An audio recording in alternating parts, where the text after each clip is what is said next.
Ladies and gentlemen, welcome to Spawncast episode 439. It's a good week. It's been a good week. So I had to bring on a special guest who I did talk to at Too Many Games. And I said, look, we're going to get you on here at some point. All right. And I saw he's starting to make some waves on his own channel over there. So I said, you know what? Now's the time.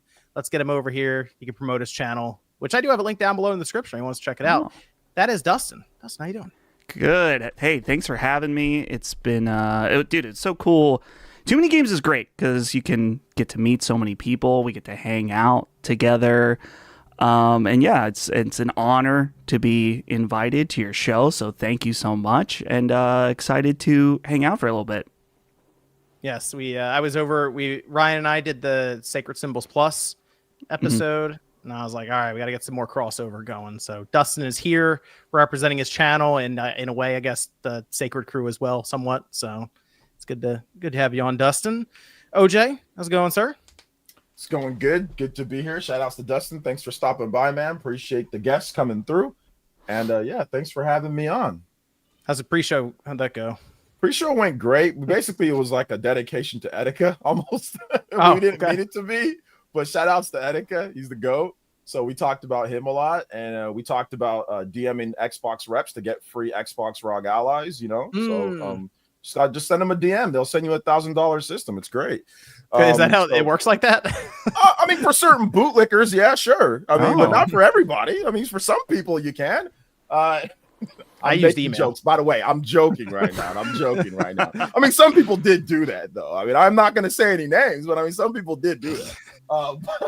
But yeah, we talked about that a little bit too. Actually, I said that is Asus who messaged me. So see, they messaged you though. Well, I would have to disclose that now that it's come up. Asus did message me about it. There's a difference between them messaging you and then you reaching out to them. I think there's a little bit of a difference, but like I said, it's all jokes and fun, guys. Well, there's always like it's that, and then I go, "Are you sure?" Because I'll probably take it apart, and they're like, "Yep, we're good." So that's usually the back and forth. But they're handing. It's like Oprah. It's like you get an Xbox ROG Ally, you get a PC, you get one, you get one. So yeah, we talked about a bunch of silly stuff. It was a lot of fun. Evan, how's it going over there, sir? It's going all right. Okay, still grinding away at Arc Raiders. On and off, yeah. Oh, okay, on and off. You beat the game basically now. No, I mean there's so much shit to do, and they're constantly gonna have new stuff come out. It's just whether or not I want to play it at certain moments. Okay. Still an extraction shooter. I gotta feel like I'm ready for that shit. Is it? It's like that, huh? It's like a whole different world. Well, I mean. Yeah, you got to be ready for like 20 minutes of your time to suddenly become nothing, and you're like, I was gonna say, hold on. People on social media, like on X, are like, "Oh, people killed me because my gun looked cool, so I don't want to carry a cool gun around now."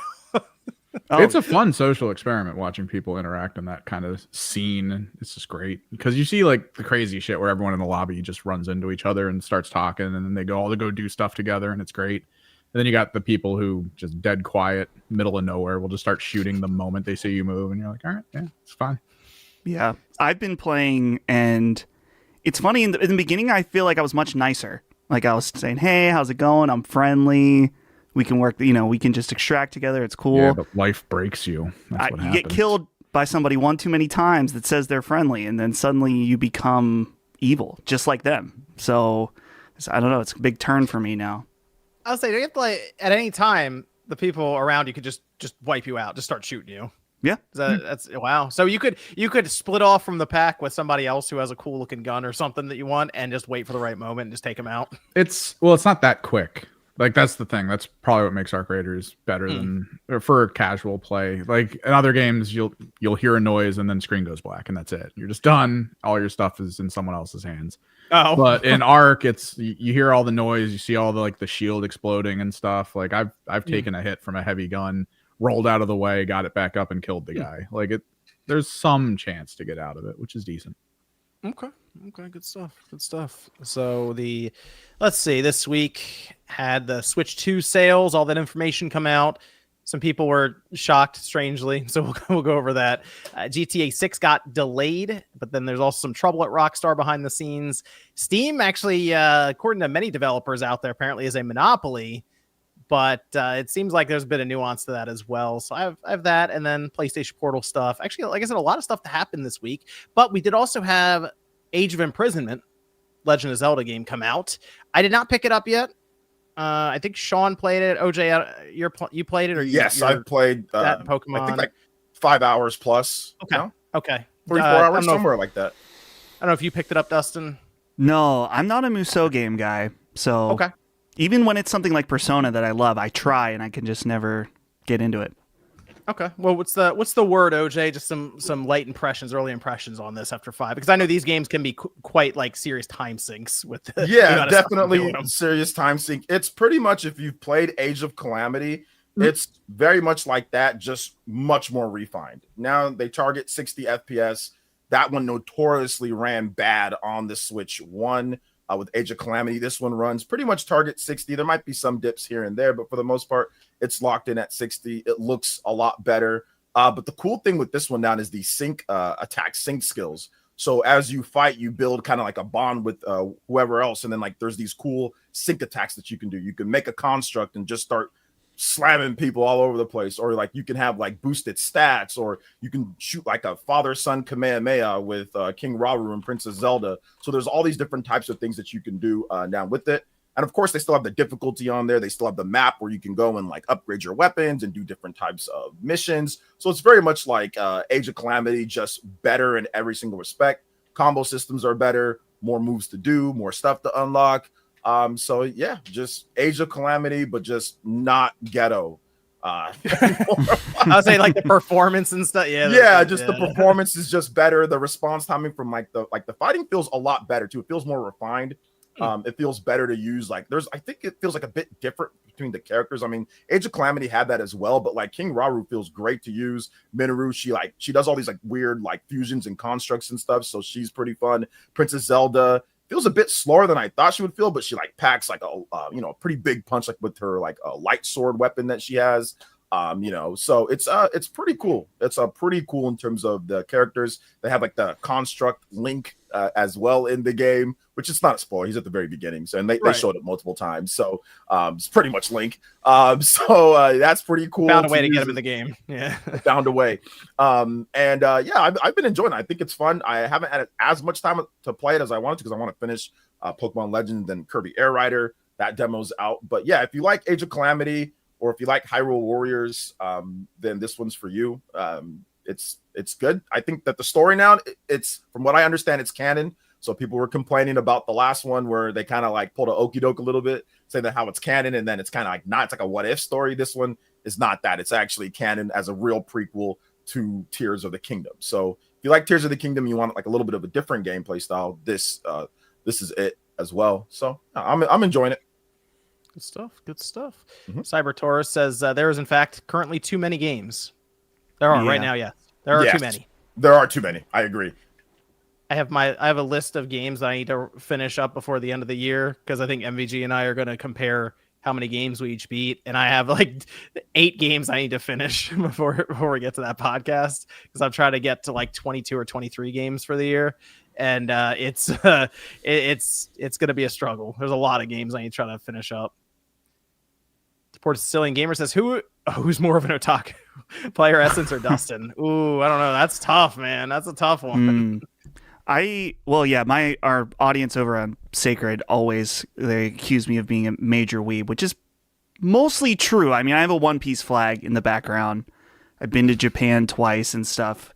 But at the same sense, I feel like a poser, because it's not like I'm up to date on like all the seasonal anime. Like I watch One Piece and I saw the Chainsaw Man movie, and that's like it. So I'm not I'm not super in it, but I don't know. It's hard to say.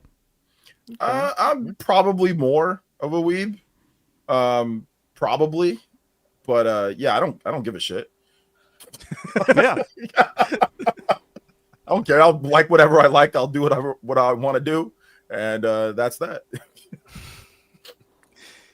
Gab says, where do you see yourselves in 26 years and 8 months? It's oddly specific. I'll be on the Spawncast, like 80 years old. Like, right? All these damn games, my life. Put 26 years and 8 months or something. Yeah. Maybe GTA 6 will be out by then. Right? Dude, I'm telling you.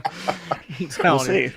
We saw the Stranger Things kids grow up, and we finally finished that before GTA 6. That's how you know that you're old. When you look at them and they're like all like young adults, and you're like, oh my goodness, they were like 10 years old when that show started or something. Yep.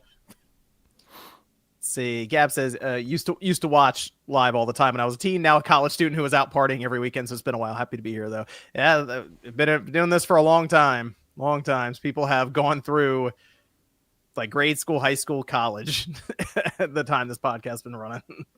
Oh yeah, I've got people that are still watching my that have been around for like 10 years. They were like legit like 15 or whatever. Now they're like 20. Some they're in their like their 30s. They started watching me like a long time ago or started watching us. So yeah, it's been a minute. Boots gifted 10 Spawn Wave membership. Shout out to Boots. If you got a membership Boots. Gifted from Boots, Let's give him go, shout out man. in the chat down there. And TS Fox says, according to Paul Gale Network, the Switch 2 sold 12 million units last week. That is worldwide. 19 million is a low estimate for Nintendo. Yeah, we'll get into that with the Switch 2 record sales. Mecha Omar says, which they had offered a Hyrule Warriors triple pack with the first two having Switch 2 upgrades and DLC. Wouldn't mind seeing some upgrades for the Age of Calamity. Yeah, I mean, the original Hyrule Warriors, I mean, it doesn't really need it. It runs flawless. It runs flawless pretty much on the Switch 1. So if you run it on Switch 2, it's even better. It's faster loading and all that. So I don't think they're going to spend any time doing that. But yes, Age of Calamity, I 100% agree. I think a double pack would have been great. And where they update it, that would have been really good because that game is rough. Like, I mean, it runs better on Switch 2. Like it runs at a locked 30, but it's still not ideal for like a Warriors. They get that game. to 60. Yeah, get that to bump it up to 60. That would be good. Get the resolution higher, and I think that game, is better as well. So yeah. Hyrule Warriors Definitive Edition is actually kind of interesting on the Switch too because handheld mode, it's one of the few games on the Switch 1 that's 1080p in handheld mode. Like they super sampled it down to 720p on that screen. So that actually looks pretty good on the Switch 2. It does. Yeah. Mode. I've tried it out. I don't know I think you did a video right on it, John. Yeah, I mentioned it out in like backwards compatibility, and I was like, this looks pretty good. Like native resolution on the screen. Get one free says it's 2025, guys. It's perfectly okay for Xbox to be a trans console, identifying that as both first party and third party. That is wild, bro. I'm not touching that one. Shout out, Mike says, anyone watch Pluribus, also Death Stranding 2, Game of the Year by far? Yes, I did see the episode 1, and now I'm in a dilemma because I have to figure out how to see the other episodes, and I don't feel like subscribing to another subscription service with Apple TV. So I'm stuck. Yeah. Well, speaking of the Weeb conversation, this show, I watched the first 2 episodes. It reminds me some of the plot, which we won't get. Half of the fun is figuring out I've seen the first episode. I people are like, gotta see the second episode. That's why I'm in like this weird purgatory right now trying to see episode 2. It's got a strong anime connection, and I will leave it at that, to a classic anime. Dude, honestly, this show on its own, I feel like could have a whole episode. Oh, there's Sean. Episode around it because this, like a podcast around it because I had no idea what I was going to get into because the trailer was so vague about what was happening and it didn't make a lot of sense. And now it does after episod 1. Oh yeah. Yeah. And I just I want to see how exactly this works out. So it's pretty interesting. Sean, what are you doing here? I had to edit something, so I figured I'd hop on for a few minutes. Oh, okay. Good to have Sean here. Good to have a angry Mario RGT here. Zoop says, for Dustin, IDR SO1 pacing. Res Arc was good, but painfully slow. Until last 10 minutes, jump stuff being slow is the norm, though. IDR. They abbreviated a lot. He's talking about Chainsaw Man movie. Oh, okay. Okay. I think Chainsaw Man movie was good, but painfully slow until the last 10 minutes. Bro, I don't know how to help you with that one. I mean, that's crazy. I mean, to each of their own. But Chainsaw Man movie was sick all the way through, in my opinion. Let's see. Was that in theaters? Yeah. I saw it. I actually saw it in 3D, which I hadn't done in a decade, and it was a terrible experience. I don't recommend it. No, is it? I thought you were going to say something awesome. Forever. Well, other people saw it in 3D and had an awesome time. The theater I went to, it was like so dim. It was like your phone on its lowest brightness setting, and a lot of the movie is in the dark. And I was like, I can't see anything. So yeah, it was I went and saw it again 2 days later at a normal theater, and it was way better. Claw says I should watch the old Spawncast. Started watching because John showed up on my feed during COVID. I thought he looked like a younger version of my manager. When who the heck is this guy? Yeah, I get that. I remind people of other people. Generic white guy. Kind of, yeah. I mean, at that point, I had the glasses on. That made me you more were chubby. generic. Yeah, I was really generic then. You look like almost every target manager. That's what I think, bro. I seen target managers. They all look kind of like you. So I'm like when you first turn on a game and it just has you as like a blank palette and like the white guy. That's me. That's me. I'm here. The default That's it. Me. Yeah, that's not the default me for sure. That is it. Demonic Brawler says 2026 will be a good year for gamers with titles like RE9, 007, Blood of Dawnwalker, Wolverine, and GTA 6. Just name a few. Yeah, 2026 starting to set up. It's starting to set up. And Space Samurai says, has anyone heard about the Sonic Rumble situation? Mostly negative reviews due to heavy microtransactions. Hurt more since Sonic is on a W run. Yeah, I saw some of the skins were like 40, 50, 60 bucks. That's crazy. Yeah, it's supposed to be like their party game or something, like a Fall Guys thing, but apparently that the skins are like crazy priced. So I don't know what's going on over there. I remember that game. Yeah, well, it came out and people are not happy with the pricing around some of the stuff. So, although I guess it's optional, but it's still kind of like, you know, insulting with how they're doing it. Cue up the evil Sonic looking AI thumbnails. Cue them up. Get ready, Red guys. eyes. Mm-hmm. There's money to make. Grifting to do. Let's go. I guess that rolls right into the Switch 2 sales. All right. Did we already talk about Hyrule Warriors? Oh, you know what, Sean? You came in at a good time because I just went to some of the messages from the audience right after OJ mentioned it. Do you want to give your impressions, your take on Hyrule Warriors, sir? Yeah, go watch my video. No, I do have a video up. He does have a video, people. Go check it out. He has now I'm like 20 plus hours into it. What? Hold on a minute. What? Dude, I am such a... you know what it is? These games are like the Lego games. If I like the source material, I'm in. You know, like Lego Jurassic, the trilogy that they did, I beat all 3 of those multiple times. You know, and I'm not... I like the Warriors gameplay, but it's just like I don't care about a lot of the like historical stuff. Like it's fine, but this is more interesting to me. But yeah, I've been playing the hell out of this game, dude. And like, if you're tired of the Zelda arc that we're currently in, and you don't like Warriors gameplay, stay far, far away. But if you dig the Zelda arc that we're in, even to a smaller degree, and you like Warriors gameplay, like I saw a lot of reviews and stuff, man, where like they're just like, oh, it's just a mindless button masher, and like that's just wrong. Like it's literally wrong, and that really rubbed me the wrong way. Like how often I saw that, because there is quite a bit of strategy with the combat, unless you just want fights to go on forever, like knowing which Zonai device to use on what type of enemy that will make them weaker, and when to do your counter attacks and stuff like that, what attacks are working better than other attacks on enemies. Like there's a lot of strategy to the game.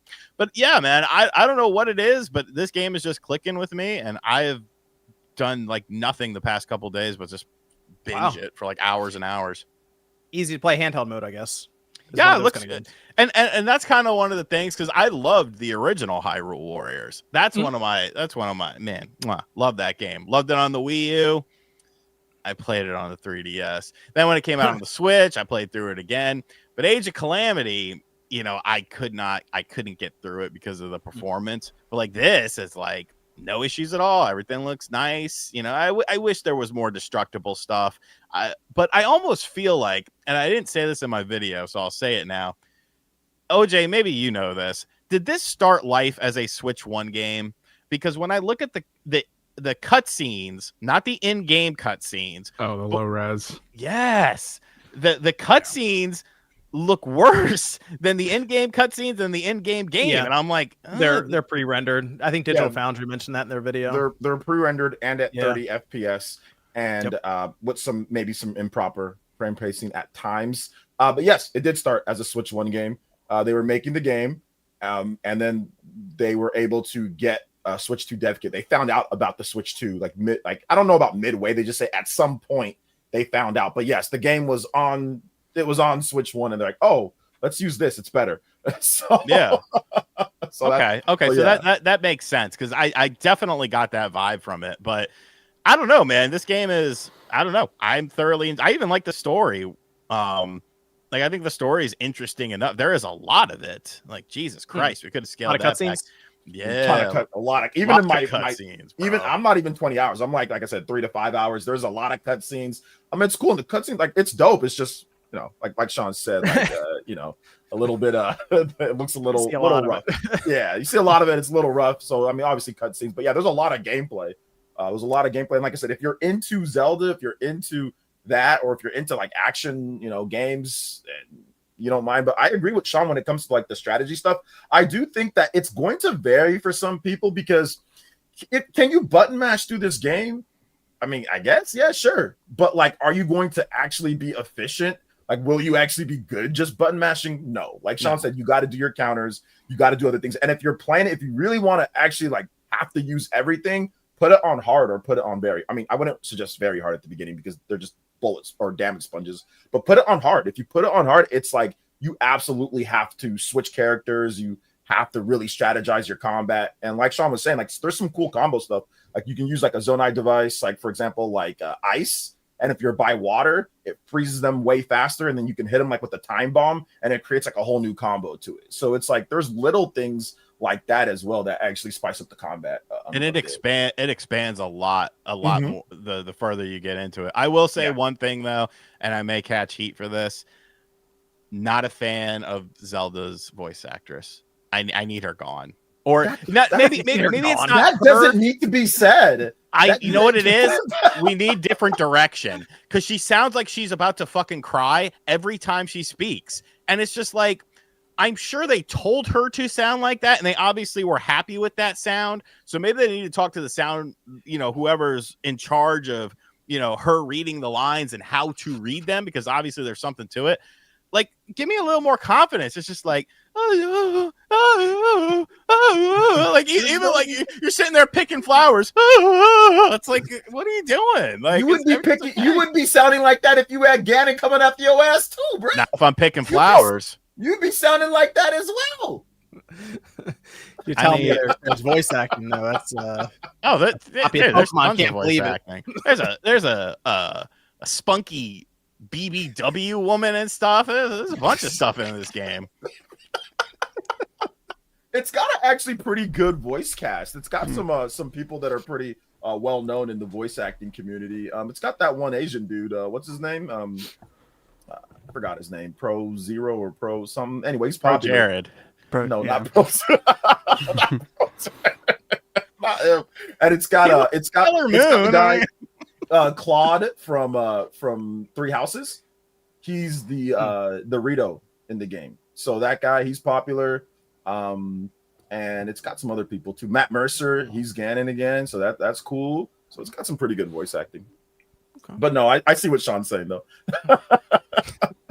Let's go over to the Switch 2 financials, or Nintendo's financials of the Switch 2 and the sales.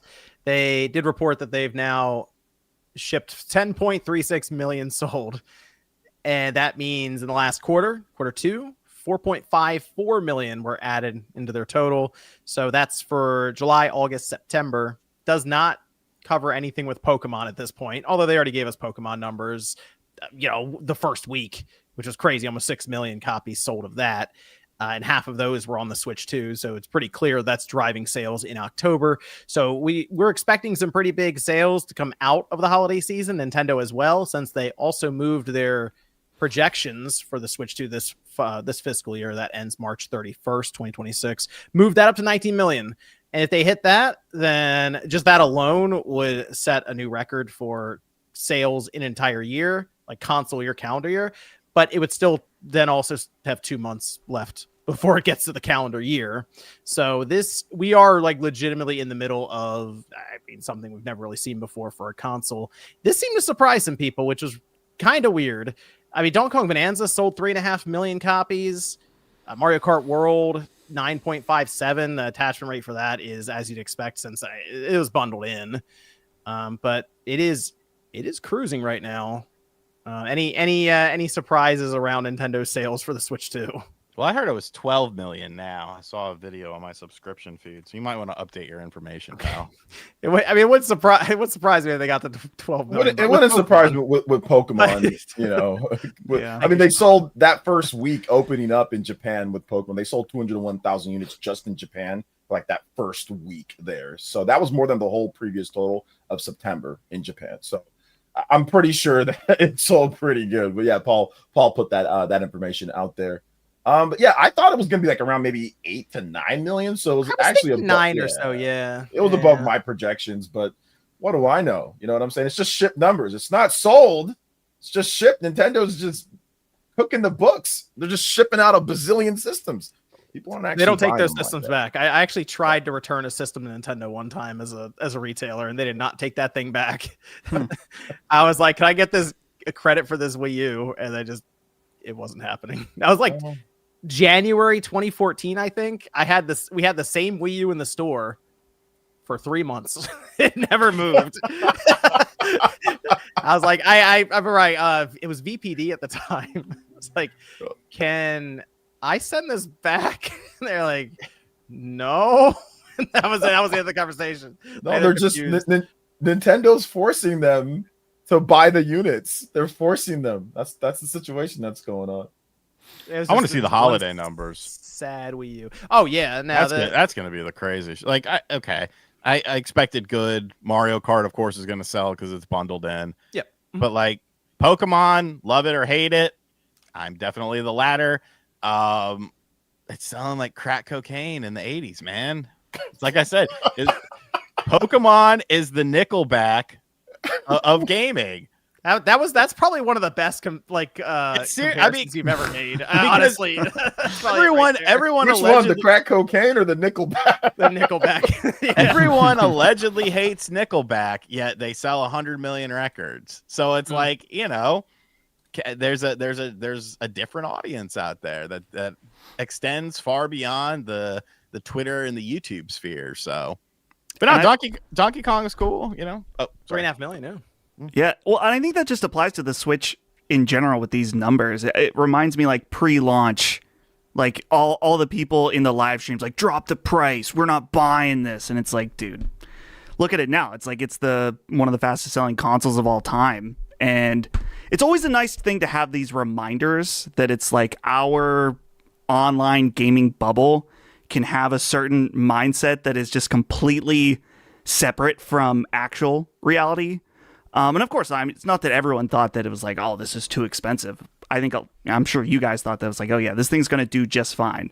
But the fact that it's not only doing just fine, but selling way more than expected, it's really interesting, especially in this economy where it's like people are kind of trying to spend less. There's less money going around, but Nintendo is seemingly like proofed from that they are just completely, it doesn't matter. People will spend money because they want to play Mario Kart. You know what I've heard people talk about?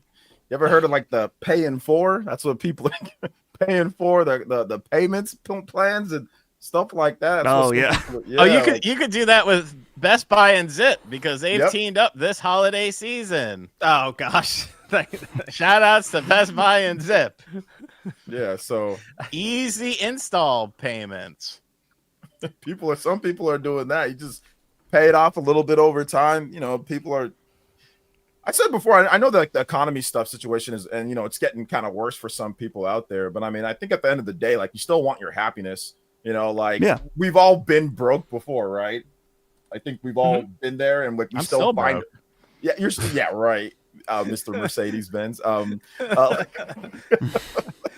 But I think we've all been there before, right? So it's like you still found a way to play games, right? I think we all still found a way to play Xbox and PlayStation and Super Nintendo and N64. We found a way to get it done. So yeah, now it's easier than ever because you could, let's say you bought a Switch 2, I mean, you could play Fortnite on it for free. You don't even need an NSO subscription for it.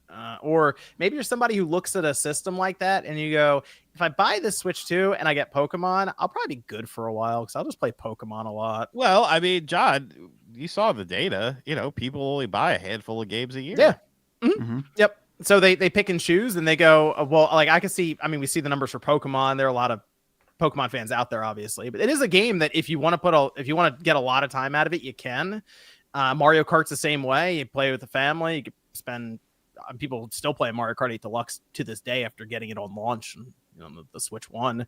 So if that is the case, and you look at it and go, rather than go out for the night or something and spend 60, 70, 80 bucks even, I'll just play Switch 2 at home. So I do think there's something to it for that as well. But the thing when I was talking to Matt on the other video I did about just the US sales, and he was saying that more and more affluent households were holding up gaming right now. And when you look at the Switch 2, it sounds weird, but $450 is on the cheap end for systems. It's strange, but just by standing still at $450 now, it's gotten cheaper just because everyone else moving their price. We have a $650 Xbox Series X on the market right now for like their flagship model. So it's just a $450 system is cheap. That's the funny thing that I talked about. People called me all sorts of names and stuff, but it's all good. I was like, yo, this system actually might end up being cheaper because of the economy and the prices were going up. This was like right in the middle, obviously trade wars going on, whatever, tariffs, blah, blah, blah, all that type of stuff. And I'm like, yeah, they've already raised the price of Xbox and PlayStation in certain regions. And, it's possible that we get more price increases for different things. And it's not like these portable PCs are going to be cheap. Like we already see them, like they're pretty expensive for a lot of them. They're not going to be like super cheap. So I was thinking, man, once everything kind of like settles, like once the new systems kind of come out and everything kind of comes through, it's like it might end up being like looking cheaper than a lot of other platforms. And that's kind of like what happened, which was we saw that coming though a little bit. Yeah, there's some danger right now for prices to go up in general with everything that's going on. I don't know if people are starting to pay attention, but RAM prices on PC, it's good. It's getting crazy. I think just over the last couple of weeks, gone up 70 or 80%. People are going back and realizing, they're like, wait a minute, the RAM I bought last week is $80 more now. What happened? And it turns out, a lot of the data centers and all kinds of stuff that's being built for AI is literally eating up massive chunks of the market when it comes to components. So memory modules being a big one, and all these consoles need them. So that would be my sticking point, even going into next year, for prices maybe going up. It's just going to be really tough to get components because, man, we need more AI data centers. Today's price isn't tomorrow's price, pal. Yeah. So that's my only thing. Like, I wouldn't be shocked if Nintendo went, oh, we got to, we're just going to do 500 and there's not a bundle anymore. And that's just the base price. We're going to do something like that. Because people seem to think they want to raise the price on the Switch. They want to try to get as many Switch 2s out there, and raising the price is just going to make it more and more difficult. So right. And they raised the price of the Switch 1, which is like insane. And we see what happened with that. Like the sales have slowed dramatically right now for raised price, but also the Switch 2 is obviously eating up a lot of headlines, and that's what people are looking to upgrade to. But like the Switch 1 is it's 10,000 units when they reported behind the DS Lite or the DS. It's probably past it by now, and most likely when they report again at the beginning of February, it'll be the best-selling system of all time for them, for Nintendo. And then they got like another 5.5 million to try to get to Jim Ryan's PS2 at 160 million. Might up it again. I'm telling you, man. They might. There was a joke that they were selling those pillows that look like PS2s. They're like, they're gonna start adding those into the console sales. I saw Genki funny. post it. I made that joke. I was like, yeah, they're probably gonna count this. No, I mean, but like, it makes, like I said, it makes sense for some people. Some people that we've been waiting how many years for Switch 2, right? It's not like it's been waiting for a long time. So some people have been saving, Like, I know for me, I was like, I'm gonna sell certain stuff, and I've been saving for it too as well. So for me, it wasn't an issue, but I know for some people it might be with the price. But the more people that I speak to, and the more people that come through the stream, was like, we all knew it was coming. It's been 8 years. I'm ready, man. I had the money tucked away. So there could be a lot of people like that too, It's what people have been waiting for. It's just it's a more powerful Switch. That's what we've been asking for a long time, so that the games didn't feel as crunchy as they did. It was getting rough. It was getting rough. We can finally play Pokemon and Hyrule Warriors in peace. Yeah. Yeah.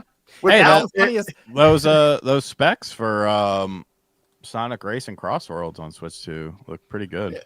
Yeah, not bad. I think it's 1440p. Yeah, 60 frames. Yeah. Yeah. Because that Switch version, Jesus, Lord Almighty. yeah, I saw your video. I actually just popped up not too long ago. I know you made it a bit ago, but then I watched it. I didn't even know that you played the Switch one version. So then I watched the video. I'm like, oh, I'm like, man, that shit looks crusty as hell, which I knew, but it was funny you talking about it, Sean. Yeah. I mean, Sonic games and me, I don't know. I'm a Sega fanboy, but yeah, that was something. Let's get real for a second here. You think Nintendo's going to pass 20 million units sold for this fiscal year? Like they up it again from 19 million?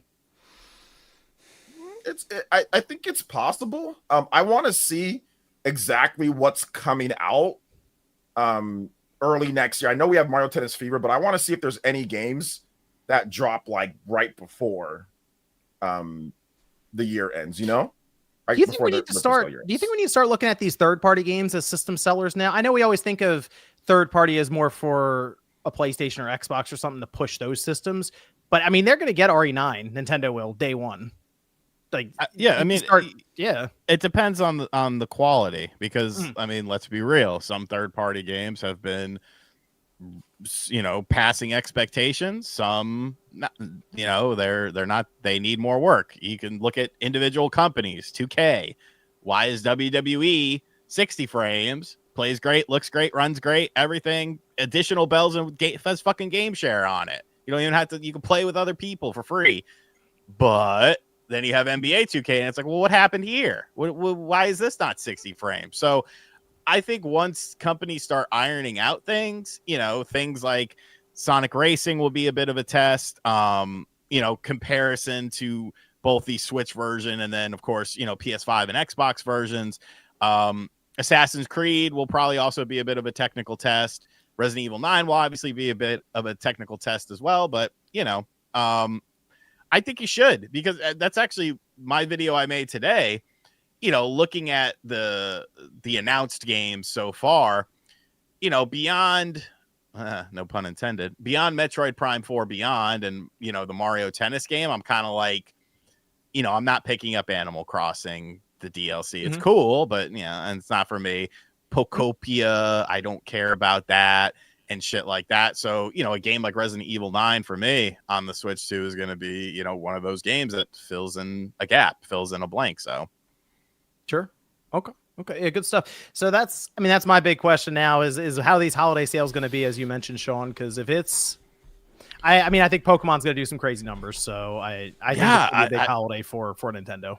I mean, I think they can do it, especially when it comes to, how new the system is versus, the PlayStation 5 and the Xbox. Let's be real. Xbox struggled when their price was not changed twice in a year, and Game Pass was cheaper. What they sell, $2 million last year or something like that. I think you're looking at it from the PS5 and the Switch 2 perspective. You've got your PS5's been on the marketplace now for a multitude of years, so I don't expect it unless, they do some crazy price stuff, bundles, whatever. That could definitely help. But yeah, I think that's the destination for if you are buying a console this year. I think that's where you're going to go. Well, I think it's worth throwing out there that right before Resident Evil 9 comes out, we're probably going to have the announcement for Pokemon Gen 10 on Pokemon Day. Yeah. And I feel like just the announcement of that is going to be enough for people to go, I need to secure that Switch 2, because it's probably we expect it at this point to be Switch 2 exclusive. And if it is, as like these leaks have gone around, if it is, I think just the announcement, even if we're 8 months away, we could say something like that from that day. People will go, oh, okay, I guess I got to get Switch 2 right now. And plus, I mean, more than likely you're getting a February direct, because going back to what we were talking about with Hyrule Warriors and all this sort of stuff. Look at the games that Nintendo has announced and has released so far. Like most of these games, if not all of them, started life as a Switch 1 game. Yep, you're right. You haven't even really seen what they're truly capable of without a baseline.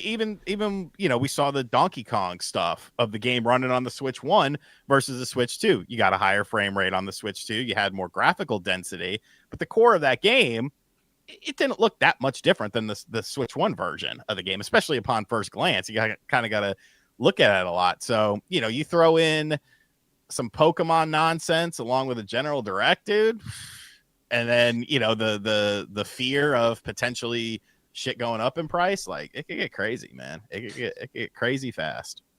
I think they have to make sure that they get the supply to Japan this holiday. I think that's because that's still most places you can get it and it's no problem, but the Japanese economy in terms of the price that they pay for theirs and kind of like their options that they have are a little bit different. So they're having some supply issues there. So if they can get up to where they got in their peak years, somehow if they can ship, 300,000 units up to almost 400,000 units for Japan in the holiday, I think that will probably do it right there, because that'd be a significant boost if you can sell, 1 million plus just in Japan by itself each week. Well, plus they have that cheaper SKU too, don't they? Yeah, they have a cheaper SKU. Like Japan's economy is a little bit different just because of course, median salaries and just how things are, and the yen. It's a little weird, and like I said, it's boring to get into all that. But if they can actually get the units shipped there, I think that's where it's like it can actually do 20 million plus, just because Japanese gamers are super frustrated. If you go on their Nintendo's Twitter page, you see a lot of them getting pissed and kind of like low key cussing them out, but in the nicest way possible on Twitter and stuff. So, but it seems like from what I see, a lot of Japanese gamers are able to get their hands on the Switch 2 now. So shit, I'll go to Target and pick some up and scalp them to them if they need one that bad. There's people on social. I saw that on social media going around. I think it was a social media platform in Japan where people were getting caught trying to, like, a big like scalping thing was going on and people got caught. There was like pictures of them with stacks of Switch 2s out of the store and apparently got arrested or something. Dustin, hey. how you feeling right now about these Switch 2 sales?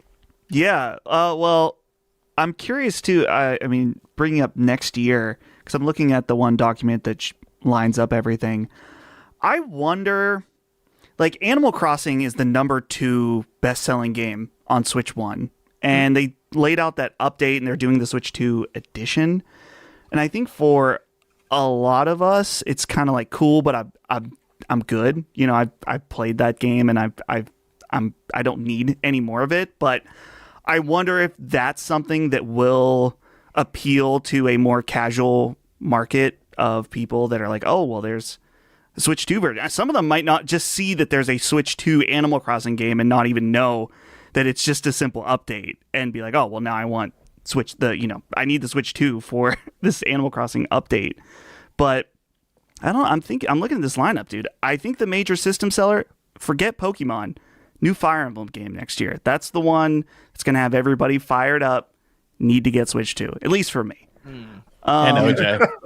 Yeah. I love Fire Emblem's like top 3 franchise for me. I love Fire Emblem. I put like 100+ hours into like every single one. I think Fire Emblem's it's gonna be great. But I don't know. Yeah, it's not gonna move the needle for them. It's Metroid Prime probably won't either. But no.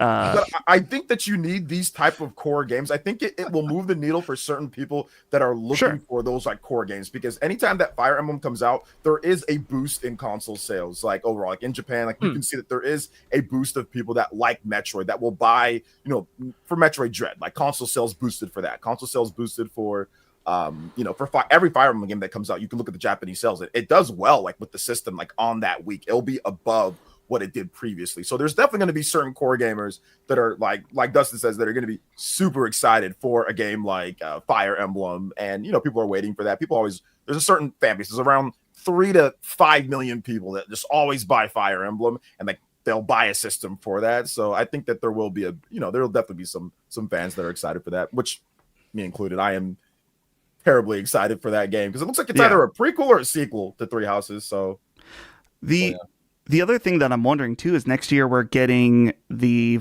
new Mario Galaxy movie, and so that might be something that pushes people to get a Switch. Maybe there's going to be a whole new generation of kids that are going to get introduced to Mario from that movie.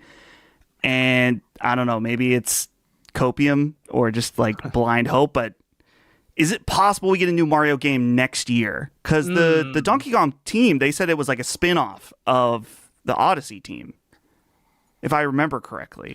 I think you'll see it. I don't know if it'll come out. Maybe, I don't know. Make the announcement. Maybe they'll announce it. Maybe they'll announce it. I think they'll announce it and show it, but I don't know if it comes. But then maybe you kind of got to wonder, like, what? Maybe it'll be October, Sean. Maybe they'll announce it in March or February, whenever the direct, and then it'll drop this October. Oh, so yeah. You have Pokemon and you have Mario for the holiday. I mean, yeah, but I mean, you also, I almost the only sort of pushback I have with that is kind of their statement about, you know, Switch 2 games taking longer. You look at not Odyssey, Wonder getting a Switch 2 version, Animal Crossing getting a Switch 2 version. So that kind of makes me feel like that's your games from those things, the mainline stuff. But, you know, you could say, oh, it's a 2D game or something like that, and you wouldn't be wrong. I don't know. I don't know. I would be a little bit hesitant. I think you see it. I don't think it comes out. Still waiting for Monolith Soft to show up too. Really, you're waiting for a lot of stuff, and I think that's what makes next year so intriguing. Because, right, like I said, pretty much everything that we've seen has been Switch 1 games that are like, let's put it on the Switch 2 instead. I want to see like what sort of crazy shit they're cooking up with, like, you know, this, that, or the other spin-off franchises. Hell, Hyrule Warriors out here giving me my Star Fox fix. Like, I heard about that, bro. It is straight like Star Foxy. Like, why are you ruining it for people? No, you're ruining the surprise. Yeah, Digital Foundry showed it too. Yeah. They're ruining the surprise too. It was in reviews. One of the reviews I saw, it was like, I like the Star Fox stuff, and I was they're like, also ruining the surprise. I was like, what the fuck is this person talking about? This review is terrible. And then I saw it, and I was like, oh, interesting. See, I probably just sold some copies of the game. You're welcome, Star Fox fans. Well, it's I mean, it's gonna be an interesting holiday for them, and it seems like supply no issue, and that is, you know, I've seen that too. People are, I don't know, annoyed at it. The fact that they're this is great. I hope every launch is like this, where you just walk into the store and grab a system if you pay for it. You know what I mean? Like, it's right there. I don't. It's kind of weird how some people are kind of like not upset, but like are trying to act like that's like a bad thing. We went through the PS5 stuff, didn't we? Where it was like, hey, you want a PS5? It's $1,500 on eBay. Like, who likes scalping? Like, I don't understand how some people are turning that into a negative. That's just so weird to me. I want this to be a common theme where you go into the store and it's there, and that's it. Yeah, that's how it should be. Maybe like at launch, you don't see a ton of, but like a few months afterwards, there shouldn't be like, it should be well stocked. Like, you shouldn't only plan to ship 2 million systems in the first 3 months, and then people are scalping them for $1,000 plus on Amazon marketplaces or on Facebook marketplace and stuff. That's stupid. That's not how it's supposed to be. I don't care how it's been for the past 20 years, because that's how it's been for popular systems in the past 20 years. That's not how it's supposed to be. It's supposed to be beginning, it's cool. Like, fine, there's a lot of people, but after a month or so, there should be plenty of stock. There shouldn't be any bullshit. So, yeah. So I'm hoping that's just a trend going forward. But we'll see. They need to stockpile. They need to stock. Yeah. Start getting them ready as soon as you can, and then stop trying to rush out the system. Like, if you can stockpile and wait for like a bit more, now you don't have the same type of Microsoft competition like that. So I think Sony, for this next system, just stockpile and launch it when it's ready. Don't rush it out in a chip shortage, or something like that. Like, you don't got to do all that now, Oh, shout out to Drag X Drive and Welcome Tour. I guess they weren't on the report, so I guess they didn't sell 1 million copies. Oh my goodness, I can't believe it. Man, that made me happy. That shows that I was kind of happy too, to be honest. That, like, you know what? There's still a Nintendo fans that have taste. Drag X Drive did come and go. that was it barely came. What are you talking about? That was quick. Wheeled itself out there. That was like the Simpsons grandpa walking in, then walking right back out.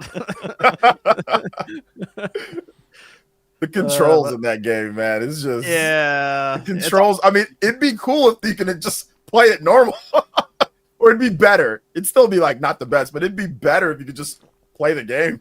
You know? Yeah, like even if you'd want to play it, you'd have to stop and think and be like, oh yeah, I have to like set this. It's almost like the VR problem to a lesser extent. Yeah, absolutely. The moment we were watching them on Treehouse and they went to another room to play it because they had tables, I was like, they need a desk. It's over. This is over. Yeah, like you can't. I mean, they said you can play it on like your pant leg or whatever, but it's like I don't want to do that when I'm playing. It feels like work, bro. Feels like work. There you go.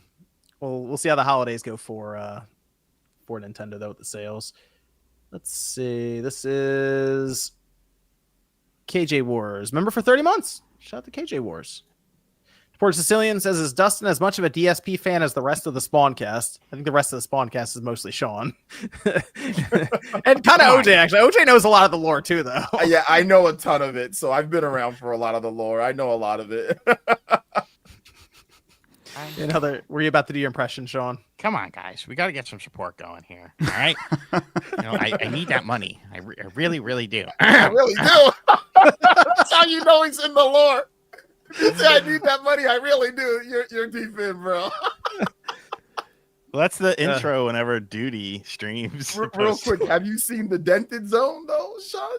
No, I need to watch it. When you get time, watch the Dented Zone, dude. It's a banger. It looks ridiculous. In other news, Seam only a few degrees removed from having David Jaffe on now. He was he was in the chat last week with or the week Gene was on. You never know with David Jaffe, you might have a new controversy on your stream. You know, he's just Jaffe's crazy dude. Love him, crazy dude. Now DSP, I only absorb DSP clips through whatever Twitter feeds me, and I'm always entertained by them. In the Sacred Symbols audience, though, our locale of choice is unfortunately Chris Chan, and a lot of Chris Chan lore gets brought up on Sacred, and to the point where some of our audience loves it, but other people are like, "You have forced me to learn so much more about this person than I've ever needed to know." We're not going to stop. So, but maybe I need to look into DSP a little more. You actually don't, but I mean, it's just. I am just flabbergasted at how he will sit there and just yell at people to give him money, and it works. Like, dude, how does that happen? Like, why is this working for you? Like, it's crazy. You know, there's a large amount of people that have mental disabilities that like watch stuff. Give me the money. Fuck, what are we doing here? Yeah, I mean, recently I've seen people in our space get money from super chats that I'm like, what am I doing wrong? Right? What we were talking about earlier. I need to start the grift, man. The grift is, they were talking about this economy. I got to start, talking about, how bad women are in games.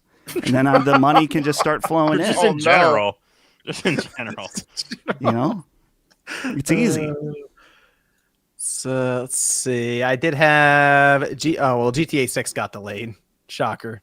Well, it getting delayed has started a whole cascading effect for what's going on at Rockstar. Anyway, the game has been delayed into November. It's November 19th, 2026. So that's out of May to November.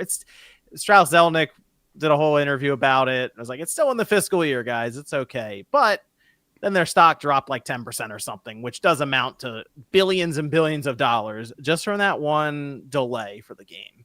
Now, when I talked to Matt about GTA 6, he said they expect fully that it will be the biggest launch we've seen in entertainment history, not just games, just entertainment. So it is, I mean, I'm sure for Take-Two, it's pivotal that they get it right. But at the same time, man, if you're a publisher who is like, okay, we're good for the holidays for next year, 2026, let's start lining stuff up, then GTA 6 makes the jump. That does have to be frustrating. People trying to plan around this game that just, it keeps moving. It was originally supposed to come out 2025. Now it's 2026. Now it's the end of 2026. So it is all over the place, and it's getting rough. That means that it will legitimately be more than 13 years from the release of GTA 5 to the release of GTA 6. That's rough after how many GTA games they're putting out during the PS2 and then even into the 360 generation. You Now think it's like, you think it comes out November 2026? dude, I don't know it. I don't know at all anymore. You know, this time, the way Strauss Zelnick mentioned, hey, we need time for marketing. To me, as soon as you see the marketing blitz start, that means that they're like, okay, it's coming out. Because I assume they're about to dump a stupid amount of money into marketing as well. And, you know, it was kind of telling that we weren't seeing much marketing right now when it's supposed to be coming out it was supposed to have come out almost 6 months. And there wasn't a bunch of marketing. You feel like they would do marketing during, Sean, you watch a lot of basketball games. You feel like GTA would be shown there, like that kind of stuff, right? And what are you saying? I kind of feel like you would people say, who watch NBA games are hoodlums. What are you trying to insinuate here, pal? well, that's where Call of Duty gets marketed during all these sporting events. It's very common. Halo was like right around a Super Bowl commercial back in the day. It's very common to have. NBA is definitely like where like the big, you know, mainstream type games, you know, NBA to Madden, NBA, all that. So yeah, so it's Call common of for a Duty. lot of big sporting events to have those. Like you'd see it during NFL games, but nothing during almost the holiday season now. So GTA 6 next year, But, maybe. Would you really market 6 months out? He was saying they need a long marketing like period. He was saying it sounded like he meant almost 8 to 9 months, something crazy. So then He said he wants customers to be very, very sure. So then by that, if we don't see anything in February, does that start to cast doubt? Kinda. Yeah, I'd say so. I mean, we need at least the next trailer. Well, yeah, but I don't consider that to be quote unquote marketing. I mean, that's marketing to a certain segment, but you're talking about, you know, TV ads and shit like that. That's kind of different marketing to me. Sure. Real world marketing versus online marketing, which I mean, there's lots of intersection there now, but I don't know. I just have my doubts about it, and I don't know why it's to me. I feel like, you know, we're in November. They're scheduling it a little over a year out, but the game wasn't supposed to be out until May. And I get it. You want to do marketing, blah, blah, blah. But there must have been something. There must have been something to the point of where you're like, it is November. You know, we're talking 5-6 months from now. We're supposed to launch this and we cannot do it. So what is it? Well, that kind of leads into now people are connecting the dots here because there's a whole thing apparently going on behind the scenes at Rockstar right now where they're being accused. There's alleged allegations thrown around about them union busting as 30 to 40 employees were fired. This is according to Bloomberg, across offices in UK and Canada. And what's happening right now is Take-Two saying that these employees were going back and forth in like a chat room, they're on Discord or something, and they were talking about like company secrets for the game itself, just kind of leaking information. And their side is, no, we were talking about like union stuff. So the problem is, according to what was originally, I'm looking at it as an anonymous GTA forum post that was then confirmed that it is an employee at Rockstar.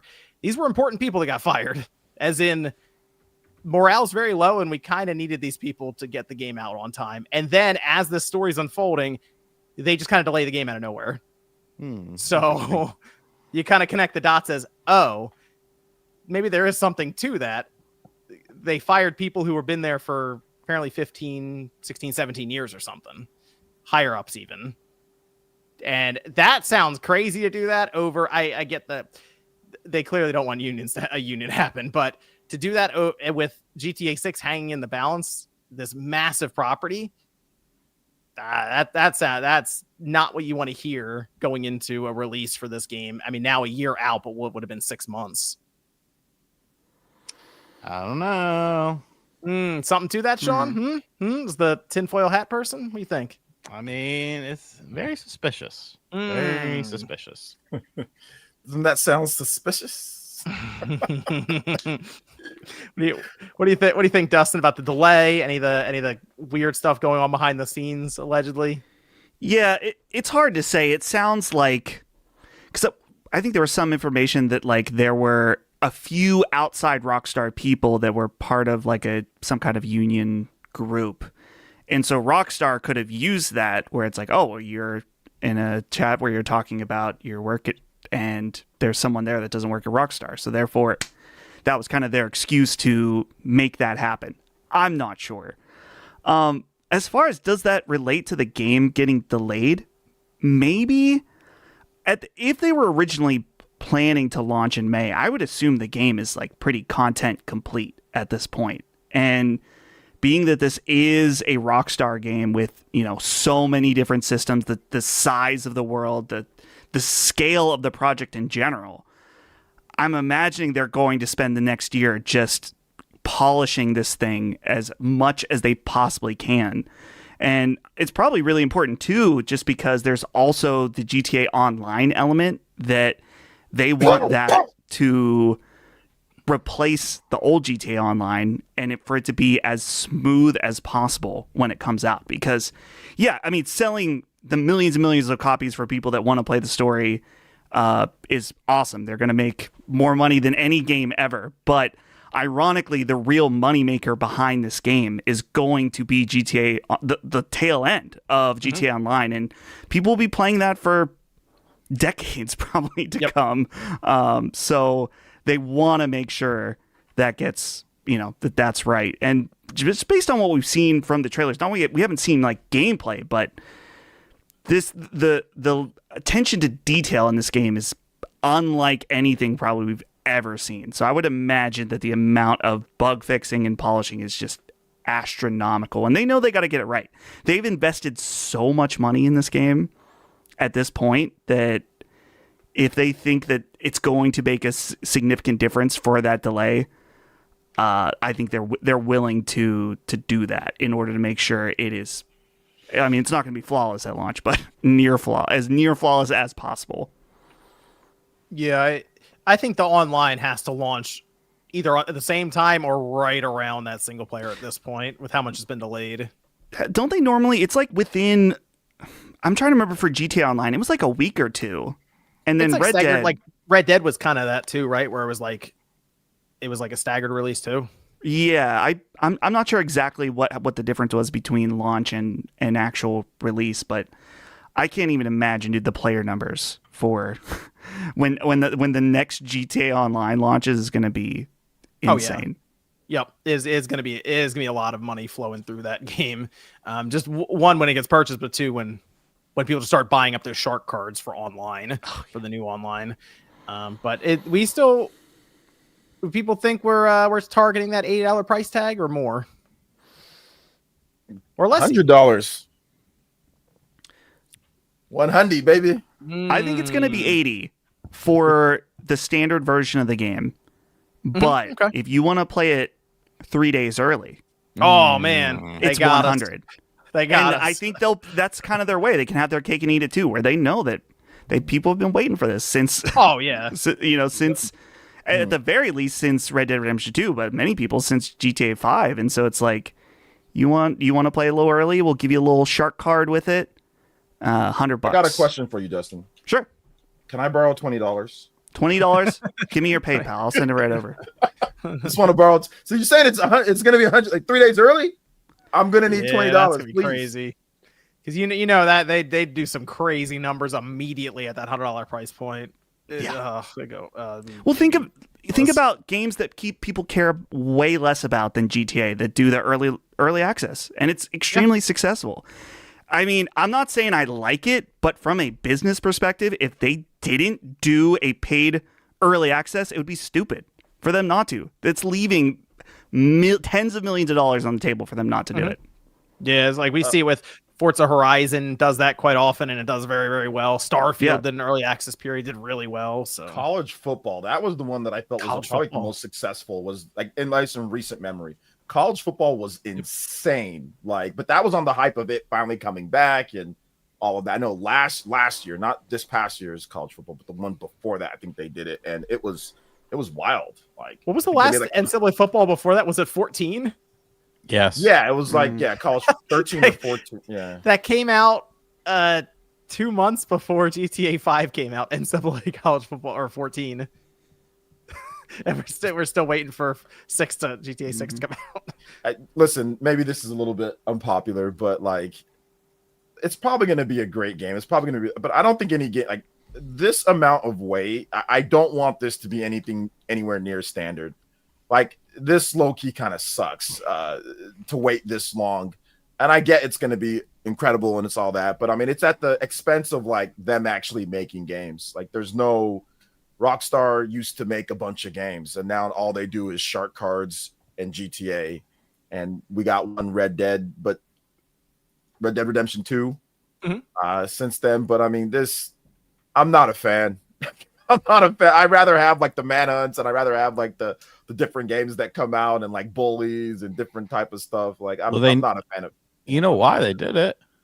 They make way more money now. They need that money. They really do. They need that money. But I mean, like I remember I think my daughter was 1 year old when GTA 5 came out, and now she will be a freshman in high school when GTA 6 comes out. Allegedly comes out. Allegedly, she'll even if it comes out the following year, she will be a freshman in high school when GTA 6. That's just too long. I mean, and I know it's going to be good. I know it's going to be awesome and all that, but I mean, like we got like almost nothing in between that. Like if they were actually making games, it would be okay. But there's like literally like nothing that they made in between that way outside of what was it, Red Dead Redemption 2. And there might have been a couple games. Red Dead Redemption remastered. Come on. I don't mean like remakes or remasters. I mean like actual new games. Yeah. Like there's been almost no new games in that time period. So that's why I'm not a fan of this style like at all. But they're gonna do the Max Payne remakes with Remedy, but Remedy's like they're basically just working with them on it, so it's not even just all of Rockstar because they're obviously working on Grand Theft Auto right now. But that's just this game is throwing a table it's tennis. That big. Throwing a table tennis. Yeah. Throwing something. Like they make enough money to where they can actually fund some other games. Like they could get like license or something. Like I don't know. The way that people think are just like, oh, okay, yeah, no problem. Shark cards and 10, 13 years of GTA. What if you're about to die? What if there's an issue? What if you don't make it to the game? Like 13 years is a long time. There's a lot of people that is a long time. There are a lot of people that are not around anymore that were around when GTA 5 came out. Maybe they were waiting. So it's like I don't know, dude. Like I don't think I'm. It is crazy the stuff they have to live up to as well. Like these GTA games, like GTA 5's 97 on Metacritic, and it feels almost like anything below that is with how much money this game costs, how much time people wait is just going to be seen as like not a failure, but kind of a letdown. I mean, it's going to do incredible. I know it's going to do really well. It's just I don't know. I would just like to see some other games in between. That's all. I think Rockstar is just phoning it in just because they can with all the different money that they're making on shark cards. I just think that maybe they could have just put out a couple other games in between. Like that just would have been nice. That's all. Like they used to. They used to make a lot of games. I want to recognize an anniversary that happened last week for Game Facts or Game FAQs. There was a friend of mine way back in the day who called it Game FAQs for some reason. I think I called it that too. Do you really? Oh man, I thought because I was looking for the Game FAQ people. It's 30 years old though. 30 years, 1995. No, just happened this past week. I'm laughing. I'm laughing at OJ, not you. Yeah. Okay. So because OJ looked at what I just showed him, and he just instantly by the look on his face. I'm a Bulls fan, and the Giddler got. The Giddler got. Sean just sent me a nasty video of Giddey, one of the best player on the Bulls team, getting crossed and getting his ankles broken, like NBA Street Volume 2 style, like broken to dunk. It was nasty. No, he literally got hurt. Look at the follow-up. They had to help him off the court. Like, his ankles are like he's like limping. He got crossed. That's like Rucker Park, man. Holy shit. Yeah, that's why my face went like I was like, oh my goodness. Oh yeah, so Game Facts. Game Facts. I was on Game Facts. I was for Metroid Prime Hunters because that's where all the clans and shit were. So we would set up like tournaments and one-on-ones and shit. Communicate through message boards. Yeah. It was good times, Yeah, man. those are the old days, man. I do remember it even in like the late '90s because that's when Pokemon craze kicked in. But even back then, on like the Super Nintendo with some of those Final Fantasies, and people were doing the guides where they would draw the map with the letters and numbers and symbols and doing their best, and it was really difficult to figure out which end of the map I was looking at when I'd scroll through it. But those were the old days because those are the good days because those were people who just really liked the game and they felt the need to make a guide for everybody, like really in depth. And now With the fucking art, they do like at like the start of it, what's it called, ASCII or whatever. Yeah. That's what I mean. Like the dungeons, they'd make like that. But you're right, they'd try to make the logo even out of it, Yeah. which is pretty awesome. But that's just people were really into that game. Maybe it is a Final Fantasy or something, and or Earthbound or whatever at that time. Fighting games even where they figure out all the combinations or fatalities, and they just got really into it and they typed up entire guides for it. And it was an awesome, time I think to be online. Well, I mean, you could arguably say now is like the amount of information that you can just freely get at any moment is the best time, I guess. But back then it was it's like the internet dark ages where it was like super underground feeling still. But game facts was the move. I learned all kinds of stuff about the Mew truck or holding up and A to catch Pokemon easier, and never lied to me.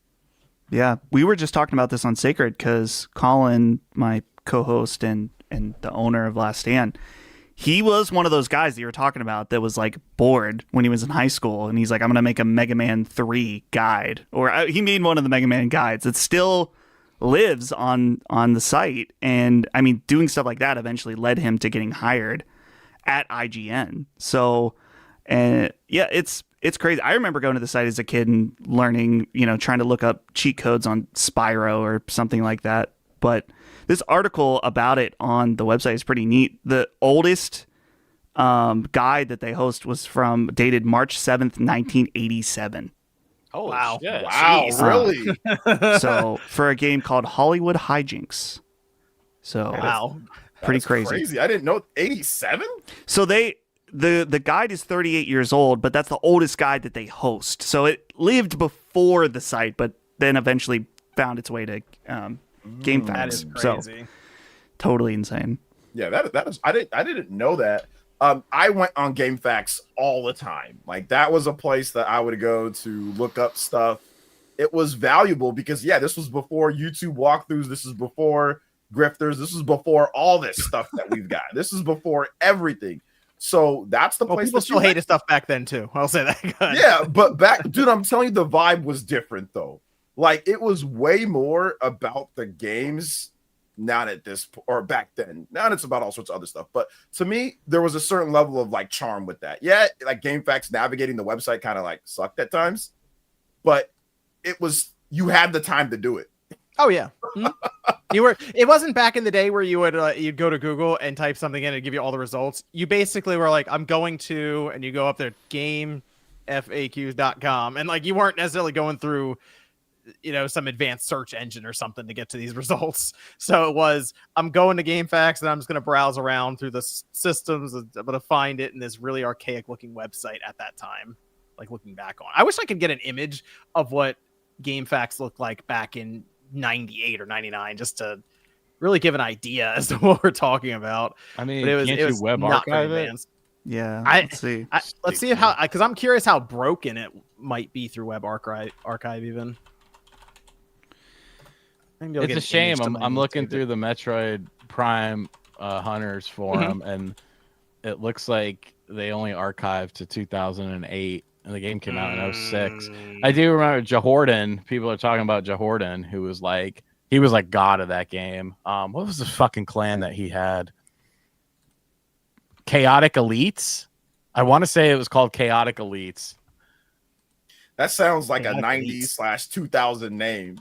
He was. I found it. He was top dog. Chaotic Elites. Yep. Looks like, okay, this is okay. Web Design Museum has an image of game. Yeah, here it is. GameFAQs. Look at that. That looks right. I will share that screen. It just looks really, really old school. Got window. Yeah. Also, Oh yeah. that was Yeah, it oh, was yeah. so basic. I remember that. Yeah. Oh, that's it. Super That is it. basic. We weren't loading high resolution images or anything. That was it. 1999, October 12th. That's how you get the update from the site admin right there on the front page. That was it. That was all it was. I forgot. I think I looked up something on like God of War on the PS2 there. It was a puzzle. Was it God of War 1 or God of War 2? Like where you had to put the body in like the water and it like floated around and I couldn't figure it out. So I looked it up on GameFAQs back then.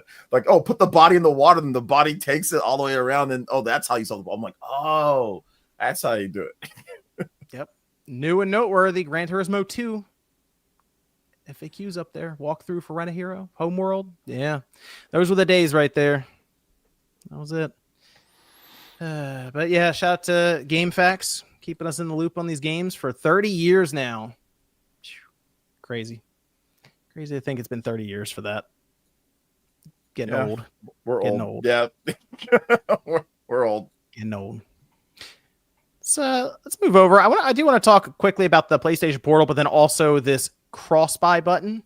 PlayStation Portal is now essentially usable completely without a PS5. Although you do need a PlayStation Plus premium subscription, and then it's like, okay, well, you may as well have a PS5 then.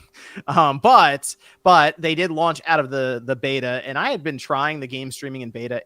It's better. It sounds weird. Somehow Sony streaming is better than Microsoft streaming, and I'm still not sure why. But the Portal, for the most part, is usable in that sense, but there is still some delay that you can feel. Still, though, now they have it where you can play owned games, and I did try it, and it works. Like even some of the thing is, though, you do have to have a digital copy, and some of these games I've gotten recently are all physical, and that kind of ruins the idea of the streaming capabilities for owned games, because I have to remote play for my PS5 with the disc in it then, though. But people are wondering if this is signaling anything for Sony when it comes to not even needing a PS5 to play their games. That was a big thing that came up there. Any thoughts on the update for the Portal, Dustin? I don't know if you have a Portal or...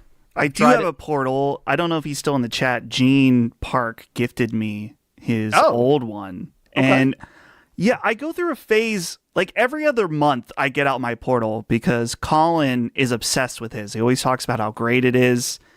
And I do, dude, I have my PlayStation hardwired. I've got my, a really nice router that I bought this year.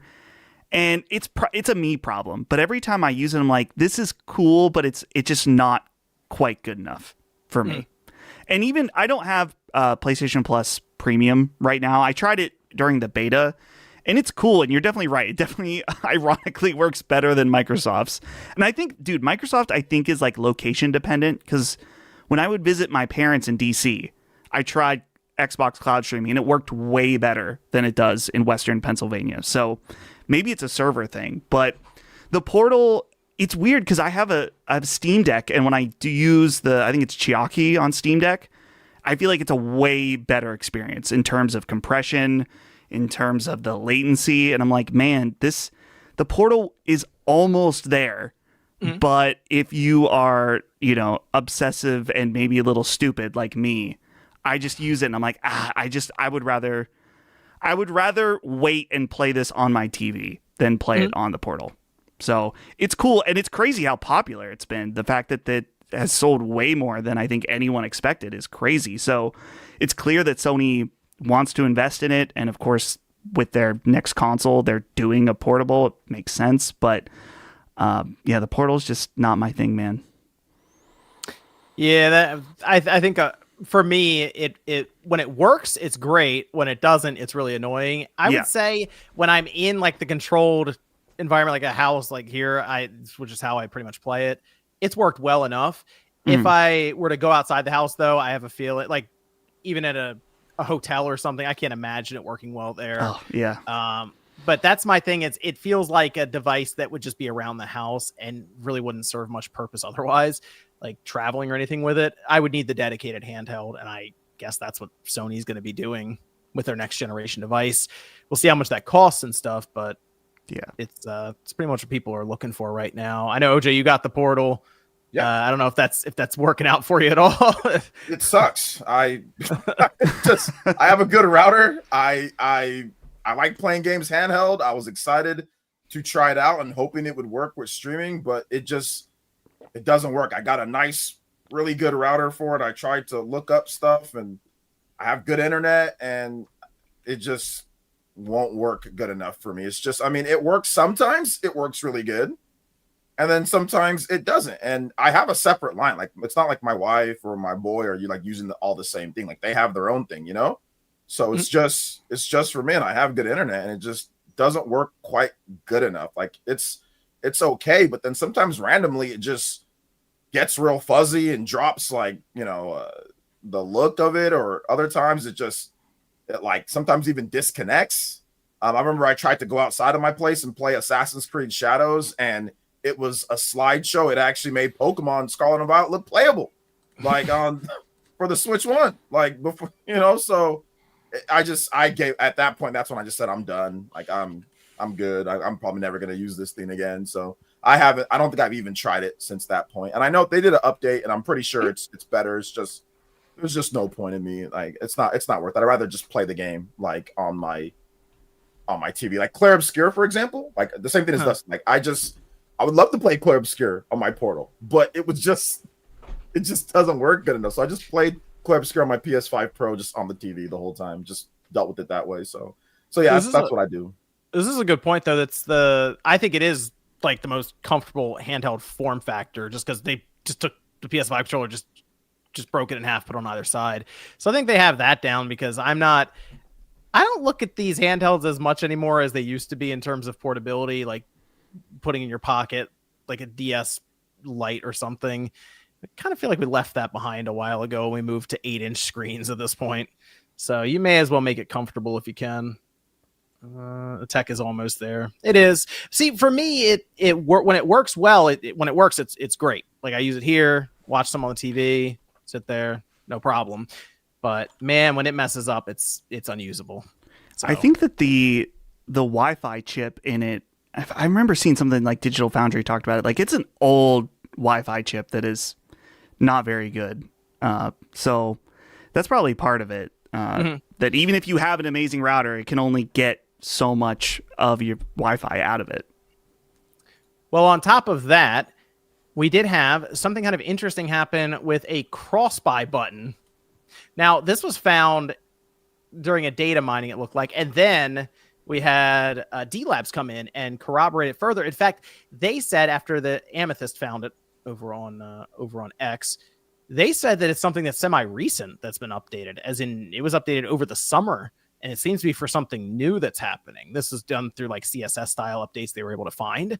So now people are trying to figure out what a cross-buy button would even be for, because along with that, there's a PS5 PC tag. So people go, okay, putting one and one, together, does that mean that we're getting cross-buy on PC?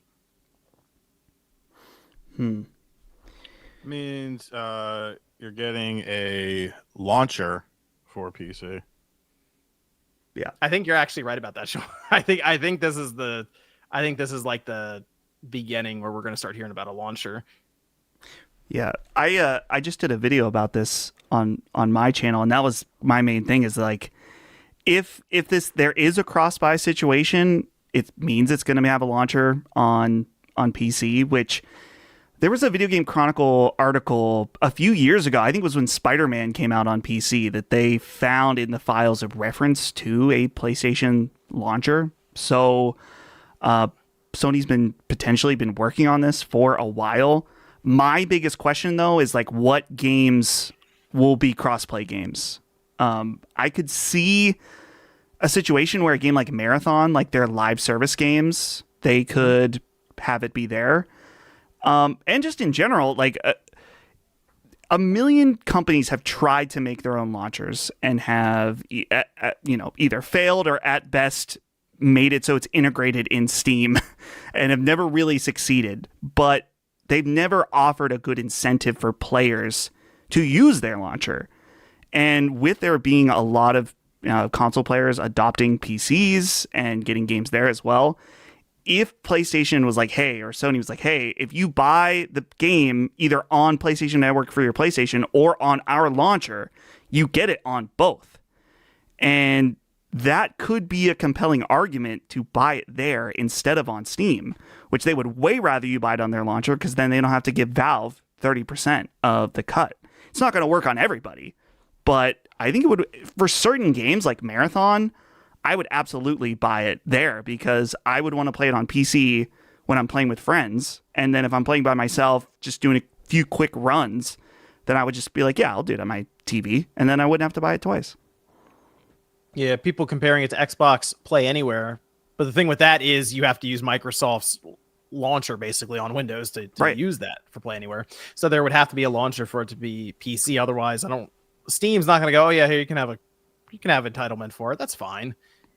Valve's not going to do Valve's not doing that. So the other thing that was brought up is the potential for this to be cross-buy with their handheld.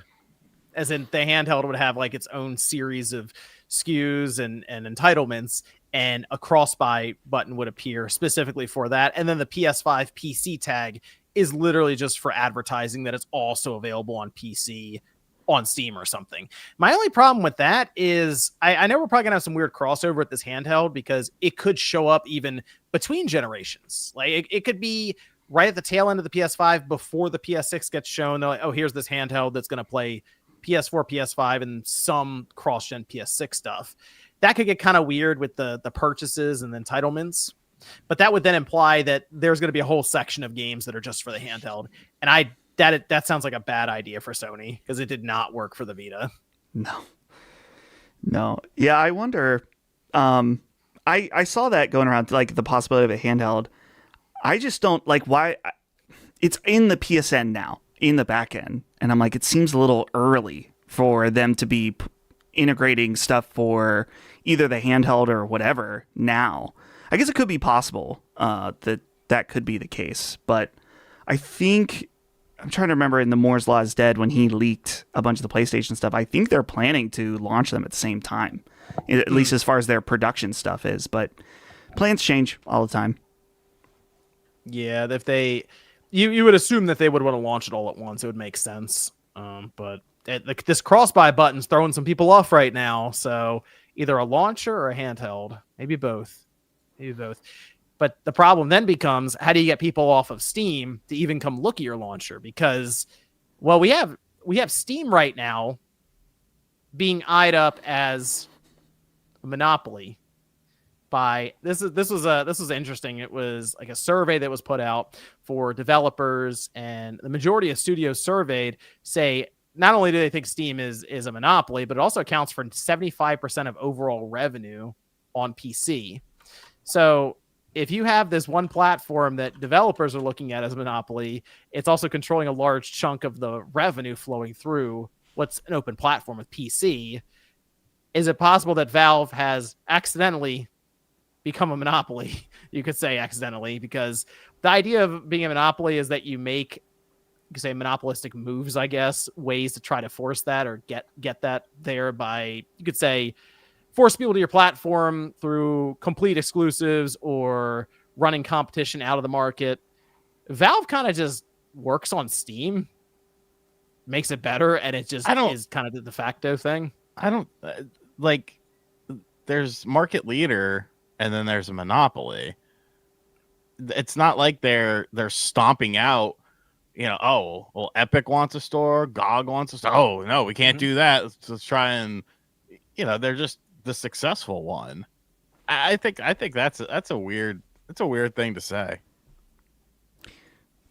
It's funny, in this article, it says 75% of responders were senior managers of C-suite levels. Mm-hmm. So these are the top dogs at these companies that are responding to this, saying that Steam is a potential monopoly. And it's like, of course they hate Steam.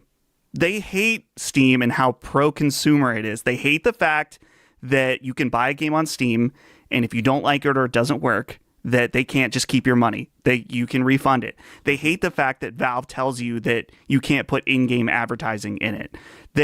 Valve is shockingly, as the market leader, one of the most pro-consumer companies, and doesn't allow a lot of these companies to pull off a lot of the stuff that they would want to get more money. So I when I saw this and I was like, oh, 75% is we're CC level. Yeah, that makes sense that that they think Valve's a monopoly, because any other time a company has tried to make a launcher, it's just not very good.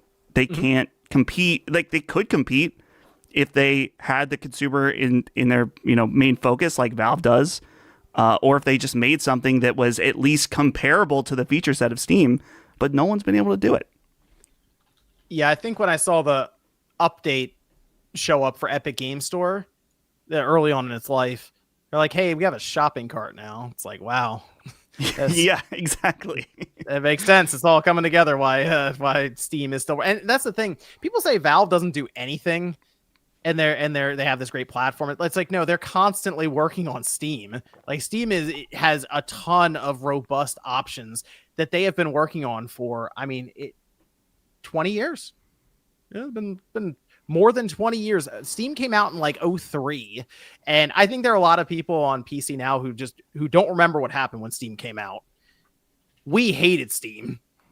It was not great.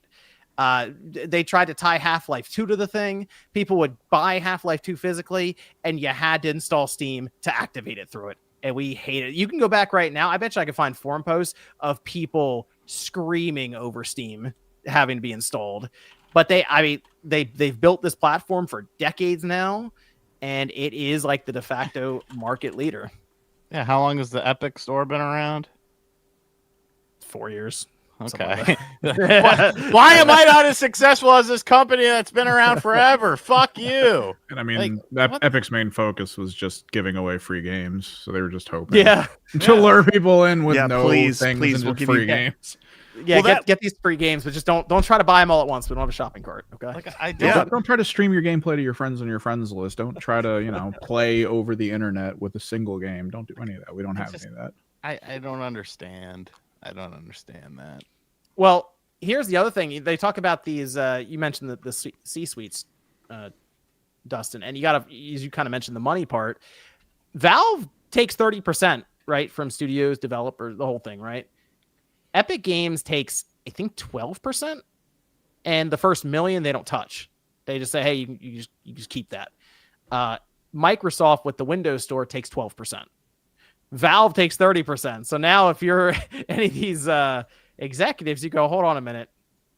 Does Valve have monopoly? Because we want less of a cut now. How do we make this sound a certain way? They need to the Epic Game Store and all these other places need to just keep building their platform, and then keep building their platform and keep building, and hopefully they can get to where Steam's got to at this point, because that is a huge chunk, which 30% is like the console standard for like Microsoft, Sony, and all that. So the fact that you have these other places, me personally, I'm an economics guy, and I see how great Valve is, pro consumer, all that stuff, but I still want there to be competition. No, yeah, there definitely needs to be. Yeah, I still want there to be because you don't know that shit can change. They can get somebody new in there.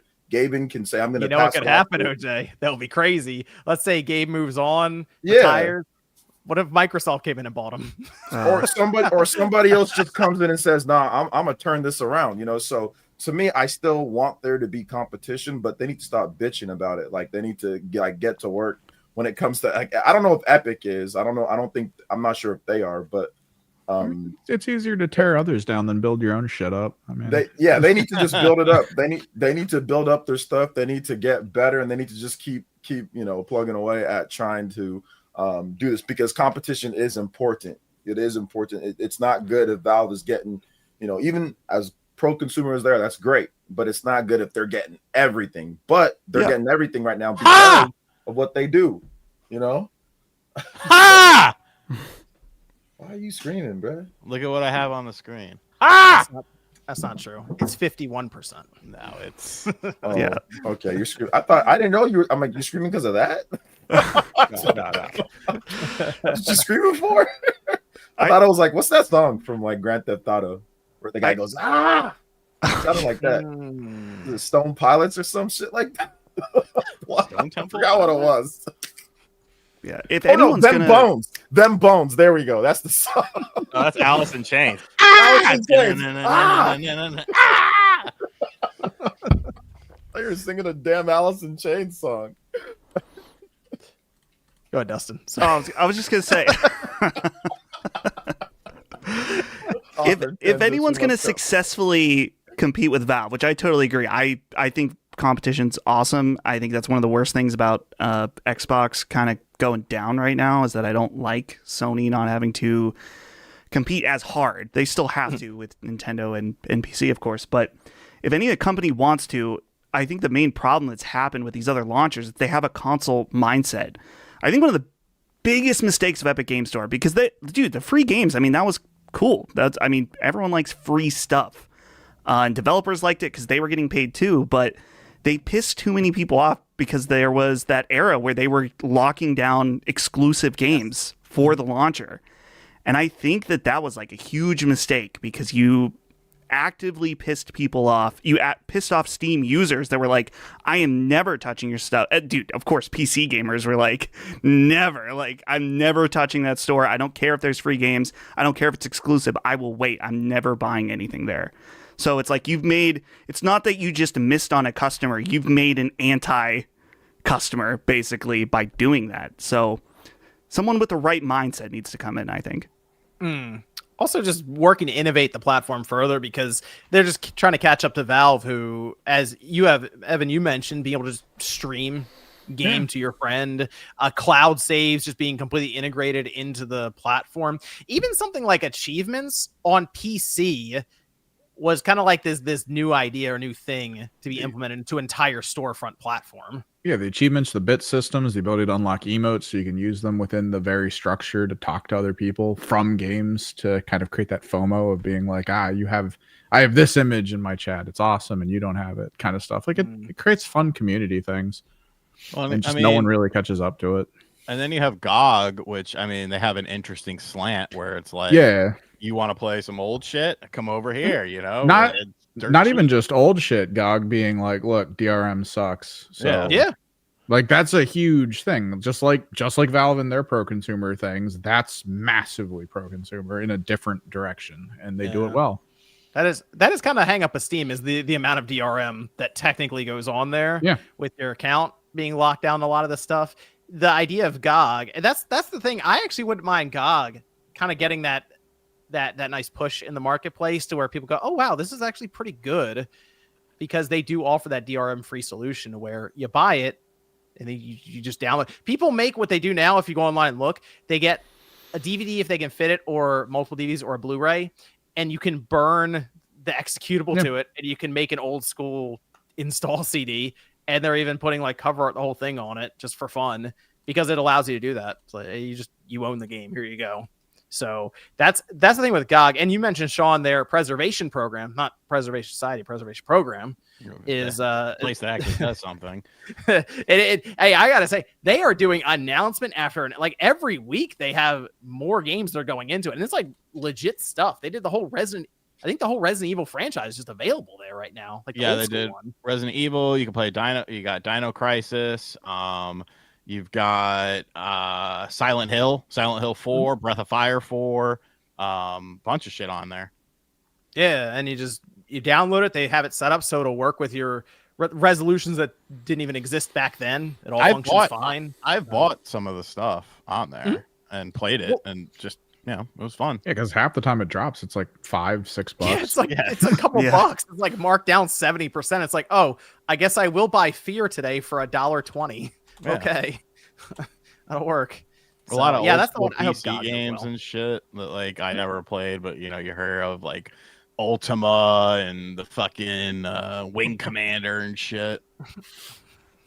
I like watching retrospectives of those old ass games because I do too. Because I'm not gonna fucking. I'm not playing that shit. So I'll watch retrospectives of that. Dude, like the FMV games. I have watched. There's this one channel. It's called Early Bird, and she like covers all these FMV games that I always heard of and I always saw in the magazines as a kid.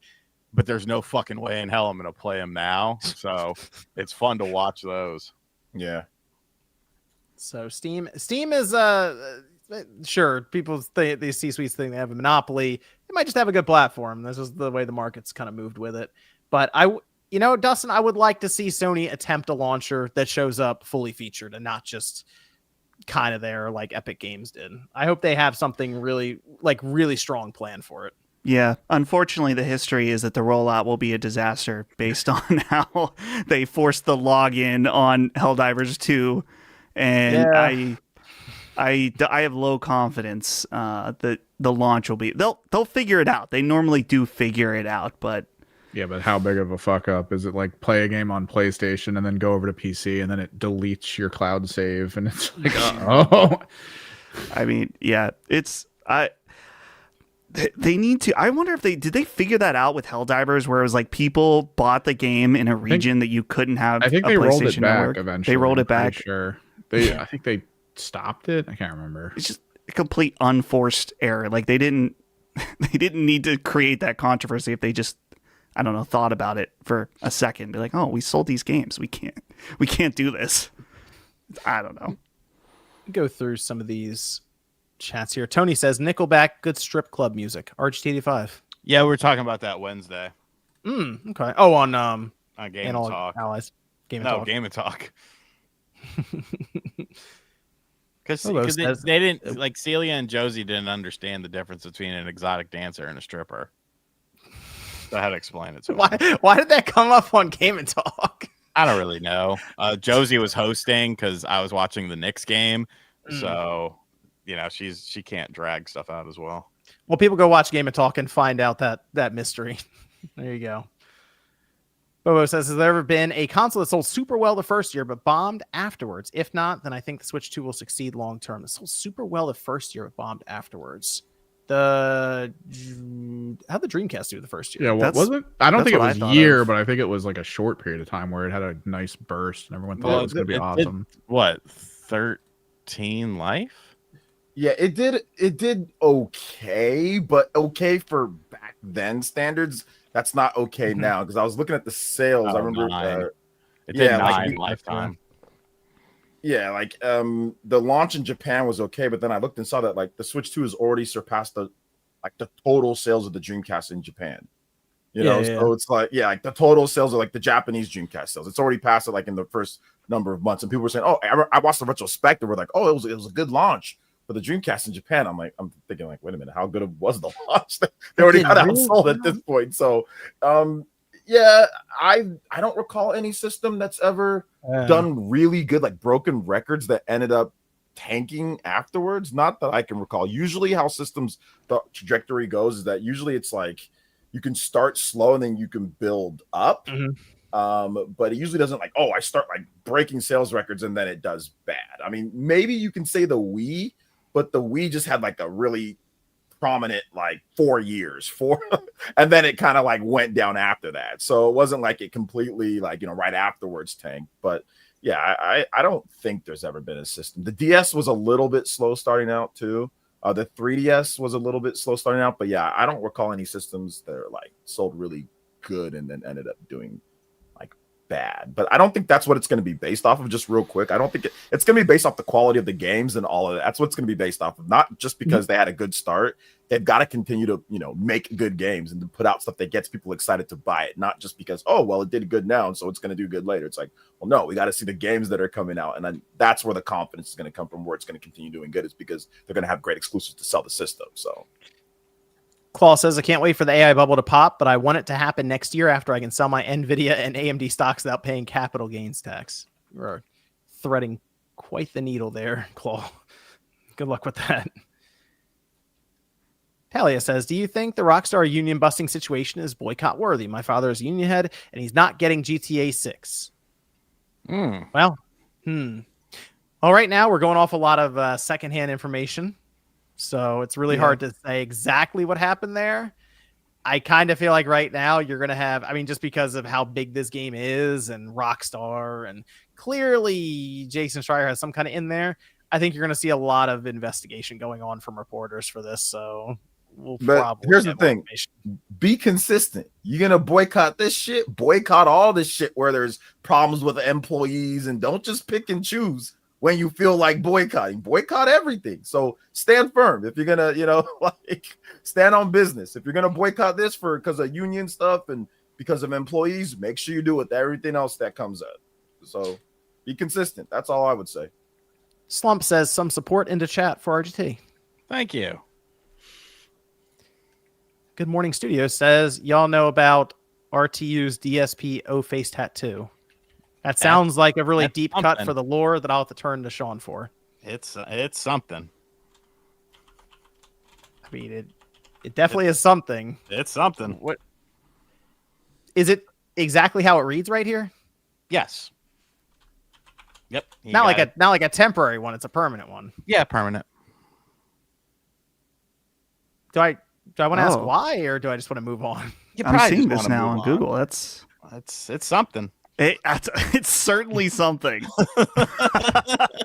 Listen, like I said before, people have mental health. There's mental health is a problem. So on both sides, content creators and people out there's mental health. But I mean, shout out to Review Tech, but you got it. There's something wrong, fam. If you doing that bullshit, there's something wrong with my wife. Divorce, like straight up, divorce instantly. Todd says, looking for a game to get the wife. Cooking Mama. That or Manhunt too. You should show her that. Be like, stay in line, woman. This could happen. The Wii version. Yeah, the Wii. Yeah. Yeah. Hey, I do not endorse that statement that Sean just said. I am not part of that. I just want to put that out there. Go with go with something. Mario Kart. Mario Kart's a good one. That works. You can play together. Cyber says we might get a Fire Emblem 4 remake before GTA 6 at this point. See, he's trolling me. He's trolling me because I've been talking about Fire Emblem 4. Shout out to Cyber Toys, but yeah, I'm getting trolled right here. So, Demonic Brawler says RGT spoiled hints is a new Star Fox game coming. Probably not. Oh, well, okay. Let's see. Cody James says, how come Dad Wave wasn't on the Dadcast the other night with RGT? Because he doesn't know anything about wrestling. Yeah, I'm not the big wrestling person. That's Sean. That's why he was on the podcast there. Sean has an entire Hogan room. You should see it. New piece came in today. It did? It did. To rearrange it a bit. Mike Brawler says, will Rockstar release something to hold us over till then? GTA 4 Definitive Edition or Red Dead Redemption 2 Next Gen Upgrade or Switch 2 Edition? Yeah, I mean, we should be seeing Red Dead Redemption 2 at some point, as so many people have hinted at it. I figured they would have at least announced it before the end of the year and then release it a week or two later, believe it or not, but still nothing. Yeah, you're gonna get something. You're gonna get new shark cards and on GTA Online missions. That's what you're going to get. You know what I'm saying? Everything dropping, everything getting announced before GTA 6. Yeah. Everything. Oh well, hopefully get Red Dead. Hopefully get Red Dead too. I did. Half-Life 3. This is crazy out here. Callan Shaw says, do you ever say FAQ as facts in other contexts? You know, that's usually something I just see. I don't know how often I just say the FAQ or fact. I say FAQ. I do not want any type of situation or problems, so I just say FAQ. It's much easier, and it's going to save you problems if you have mispronunciation. Mispronunciation will get you cooked in today's day, fam. So I'm good. Tony Stark says Cheat CC was my go-to site personally. I remember Cheat CC. I remember that. Game Winners. GameWinners.com was a good one. Oh yeah. Yep. Let's see. Mr. Joe says, what's your opinion on Smash JT starting drama with Colin? I looked back through his history and saw that Smash JT was on an early episode of Spawn Wave in 2018. Can't imagine why you wouldn't have him back on. You look back in the Spawncast archives and find all kinds of people have been on this show. you might go far enough back, you might be surprised. What's your opinion on that situation? Oh man, everyone's asking me about this all the time. I mean, okay, opinion on him starting the drama. I mean, no, your raw opinion, no bullshit. My raw opinion. Go ahead. Sometimes someone's got to go around, smack people around. So I think Colin did that. Unfortunately, now, as we were talking about earlier, a lot of clicks and drama. So there's a lot of farming afterwards. But to each their own. And God bless him. I like the response. That was good. Little belt to the ass a little bit. I mean, I did watch it. I watched it myself, and I've worked with I have not worked with Colin, but I've came across him a number of times. We've argued on certain things. I respect the hell out of what you guys do over there. Honestly, no cap. Thank you. Yeah, he kind of put belt to ass a little bit there. You know what I'm saying? It's not even trying to knock smash. You know, like I watched the whole thing. I went into it with the trying to be open. And yeah, it's kind of a smackdown a little bit. Yeah. But I respect the fact that they both did that. A lot of people run away from debates. You know what I'm saying? Like a lot of people run scared. They'll sit there, make all sorts of comments and dress up in outfits and all sorts of bullshit. You know what I'm saying? And then they run away when you want to talk to them. So I like the fact that they both showed up, Yeah. Mm-hmm. Yeah, absolutely. I don't know. It's crazy, but it's good. Like I said, yeah, I think that, how do I say this respectfully? There are some less than pleasant actors out there that can poison the well. And I think it's good that every once in a while that they get exposed for that. I'll leave it at that. There you go. I like Ghost Yote. It's a good game. Woke.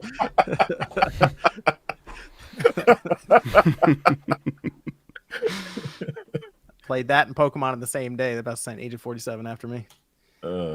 Rufflemutt says, like to nominate Calamo for best character. He is entertaining. I like that little thing they've got going on with that and the constructs. It's very cool. Yeah.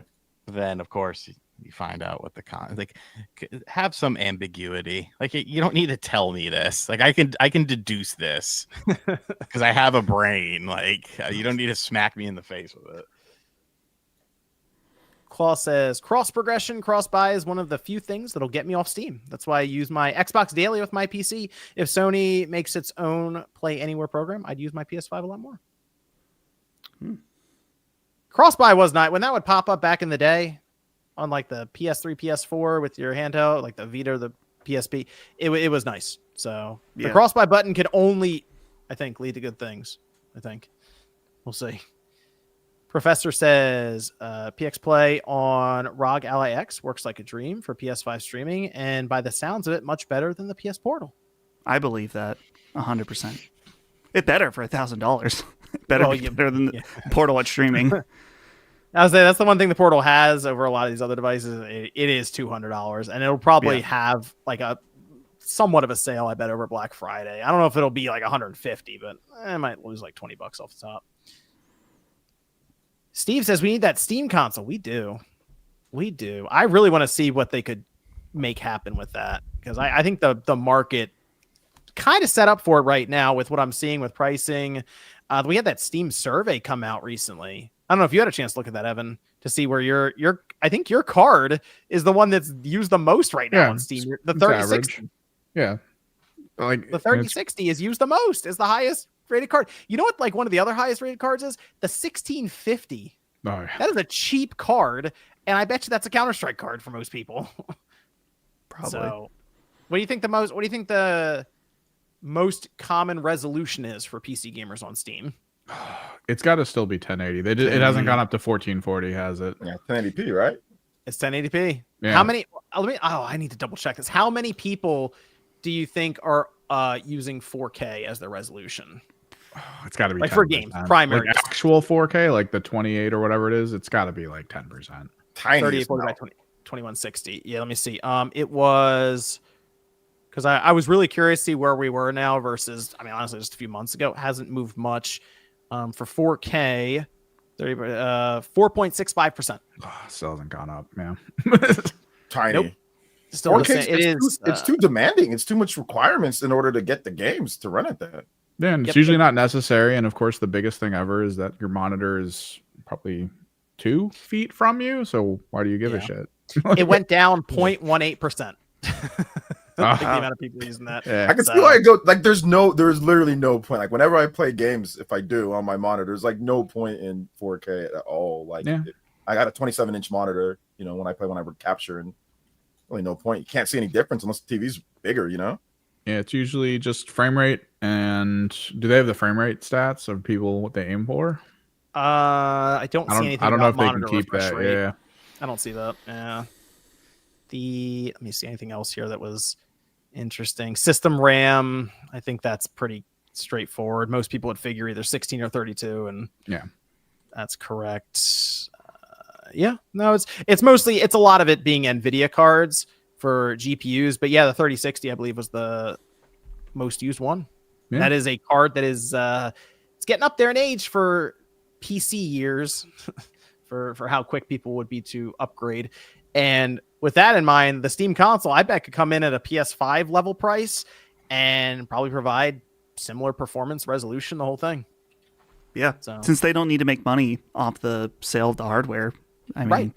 And it'll be interesting. Dude, Steam right now, I mean, there's the rumored headset, there's the console, and even some rumors. I mean, there's always rumors about a Half-Life 3, but you gotta imagine launch with something, right? imagine a Steam console with Half-Life 3. That would be something. crazy. That would be something. Well, especially since you got the Half-Life VR game for their big VR launch, so Yeah. right off the rip, could be Ooh, nice. Half-Life 3 being, if you could play it in regular or in VR, that would be interesting. Yeah, Valve interestingly enough, really like VR. I don't know. They really want it to work. 40 Sicilian Gamer says positive, meaningful content, momentum. Rufflemut says, what if GTA 6 release? Oh, and be mediocre, but not bad. If it just came in like just mid completely, I think there'd be a lot of people really working to try to push it up a tier. They'd be like, no, this has to be really good, right? It has to be. Yeah, that would be. I don't know. Would that be? I don't know if that'd be. I feel like it would be for people online. There would be a lot more conversation if it was really bad or if it was really good. But if it's just like kind of middling, might be kind of boring then for people. Well, what if the story is kind of meh, but like all the extra features, like the online, like the rumor of trying to fully integrate the idea of like the roleplay community that kind of Twitch has built, even all the way out to the idea of them selling ad space in game for those types of situations, because that was kind of brought up, I think, in some talks. Like, what if it's just like for story?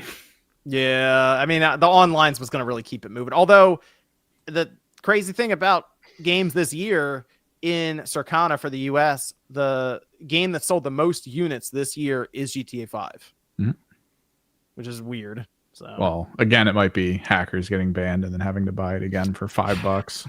That might be it. And then Rufflemut says, hot take, Apple should take Xbox spot. Thoughts?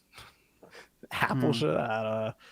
Well, they have the Apple Arcade. It exists. There's just not a lot of people talk about it. Yeah, I don't see Apple making a console again after the Scottie Pippen failed. So I don't they keep trying though. Like they keep kind of trying. Like they're like, oh, here's the Resident Evil games on your iPhone, and they're doing a bunch of stuff with Mac now. Like you can play Cyberpunk on Mac, and I even remember when I got my first MacBook in college, they were like pushing Diablo on it. So like they kind of were like, oh, you can kind of play some games here. You should think about it. But it's like, no. Which Diablo which Diablo are you talking about? I think it was Diablo 3 you could play on Mac. Yeah. Cool. And then Ashoka says, RGT85 and DSP should be on the show together. I sent him an email once and he never replied. Oh, so there you go. Okay. Too good for Sean. Yeah, well, people can send him this part of the show then. Sean making the pitch. DSP RGT85. One night only on Sean's channel. Dude, that'd be hour-long stream. Think he'll bust the camera back out for that? Yeah, let's do or it. it'll just be the little Hey, Mario there it is. icon? One night only. Well, I was editing. I didn't want to turn on the light. RGT85 DSP. You can do a whole promo poster and everything for it. Hype it up for 2 weeks. I think that's everything though here. I'll check Streamlabs just to make sure. Let me go around here. Dustin, sir, thank you for joining us tonight. Where can everyone find you? Sure. Well, I've been doing my new YouTube channel for the last 2 or 3 months now. If you just search Dustin Furman, I upload once or twice a week and stream Wednesdays there. But all my podcasting stuff that a lot of you probably already know about is through Last Stand Media. I'm on Sacred Symbols, our PlayStation podcast that goes live on Mondays or earlier on our Patreon. And that's all PlayStation stuff with Colin Moriarty and Chris Raygun, and we have a bunch of other shows there as well. So we would love to have you guys check it out. Good stuff. So yeah, check out Dustin his channel too. He does a lot of you do streams and you do your videos as well that you post. So notice you've been streaming a lot more recently. Yeah, well, I've been streaming on my channel, and we've started a weekly stream on Last Stand as well on Mondays, and so that's totally new for us. We've never done. I mean, I think individually we've streamed before, but we've never done it as a company. So this past week we had Colin playing Elden Ring, and he's like a notorious. He's not a FromSoft hater, but he doesn't understand it. So me and Brad Ellis, one of our other hosts, have been trying to guide him through it, and so that's been really fun. Good stuff. Good stuff. What about OJ? Where can I find you, sir? Yeah, find me right here, YouTube Player Essence. Cover all sorts of RPGs and Nintendo stuff. I've been playing a lot of Pokemon Legends. I'll get my review out. That comes out whenever it's done. Hopefully, I'll have it done this weekend. I just did a preview for Kirby Air Riders, the global test ride. I was able to get a session in at midnight. And I was able to get it edited and up in the morning. So if you want to see what Kirby Air Ride is about, you can check that out. And I have a short up with Hyrule Warriors Age of Imprisonment, but I'll have I'll have a video on it when I get more hours and all that. So there's a lot of stuff happening. And I will have and I stream pretty much daily almost on the channel. So if you want to stop by, talk about gaming, we talk about all sorts of stuff. Like I said, RPGs, Nintendo Switch, Xbox, PlayStation. We talk about everything on there, random stuff. So yeah, Player Essence. I stream pretty much all the time, so you can find me there as well. So on YouTube. About Sean? Find me on RGT85. Yep, that'd be cool. He's got something coming out tomorrow, apparently, because he's editing it right now. So no, I'm done now. Now I'm assisting with something that we're going to talk about off air because of embargoes. But there's a problem. Okay, got it. But Evan, you can find me on YouTube, Twitch, socials at Kimmerix Project. Sometimes we game over on the Twitch channel, and then occasionally I'll stream on YouTube. For now, I'm trying to think of videos to make, but we'll occasionally touch on just videos of putting together some tabletop stuff. So it's fun. Professor Rock PR made it just in time for the end of the show. You did it. And then, congrats, Brown guy. Other than Game Facts, did anyone use Game Revolution? I used to get patches from there back in the day. I was on Game Revolution all the time. There used to be a little chat that you can go there and you can talk smack back and forth. I was on there all the time. Oh man. Yeah, it was fun. Shout out for 2 months. Appreciate it. That is everything. We are good. Thanks everyone for joining us for the Spawncast. We'll be back next Saturday at 9 p.m. Eastern time, and we'll see you guys then.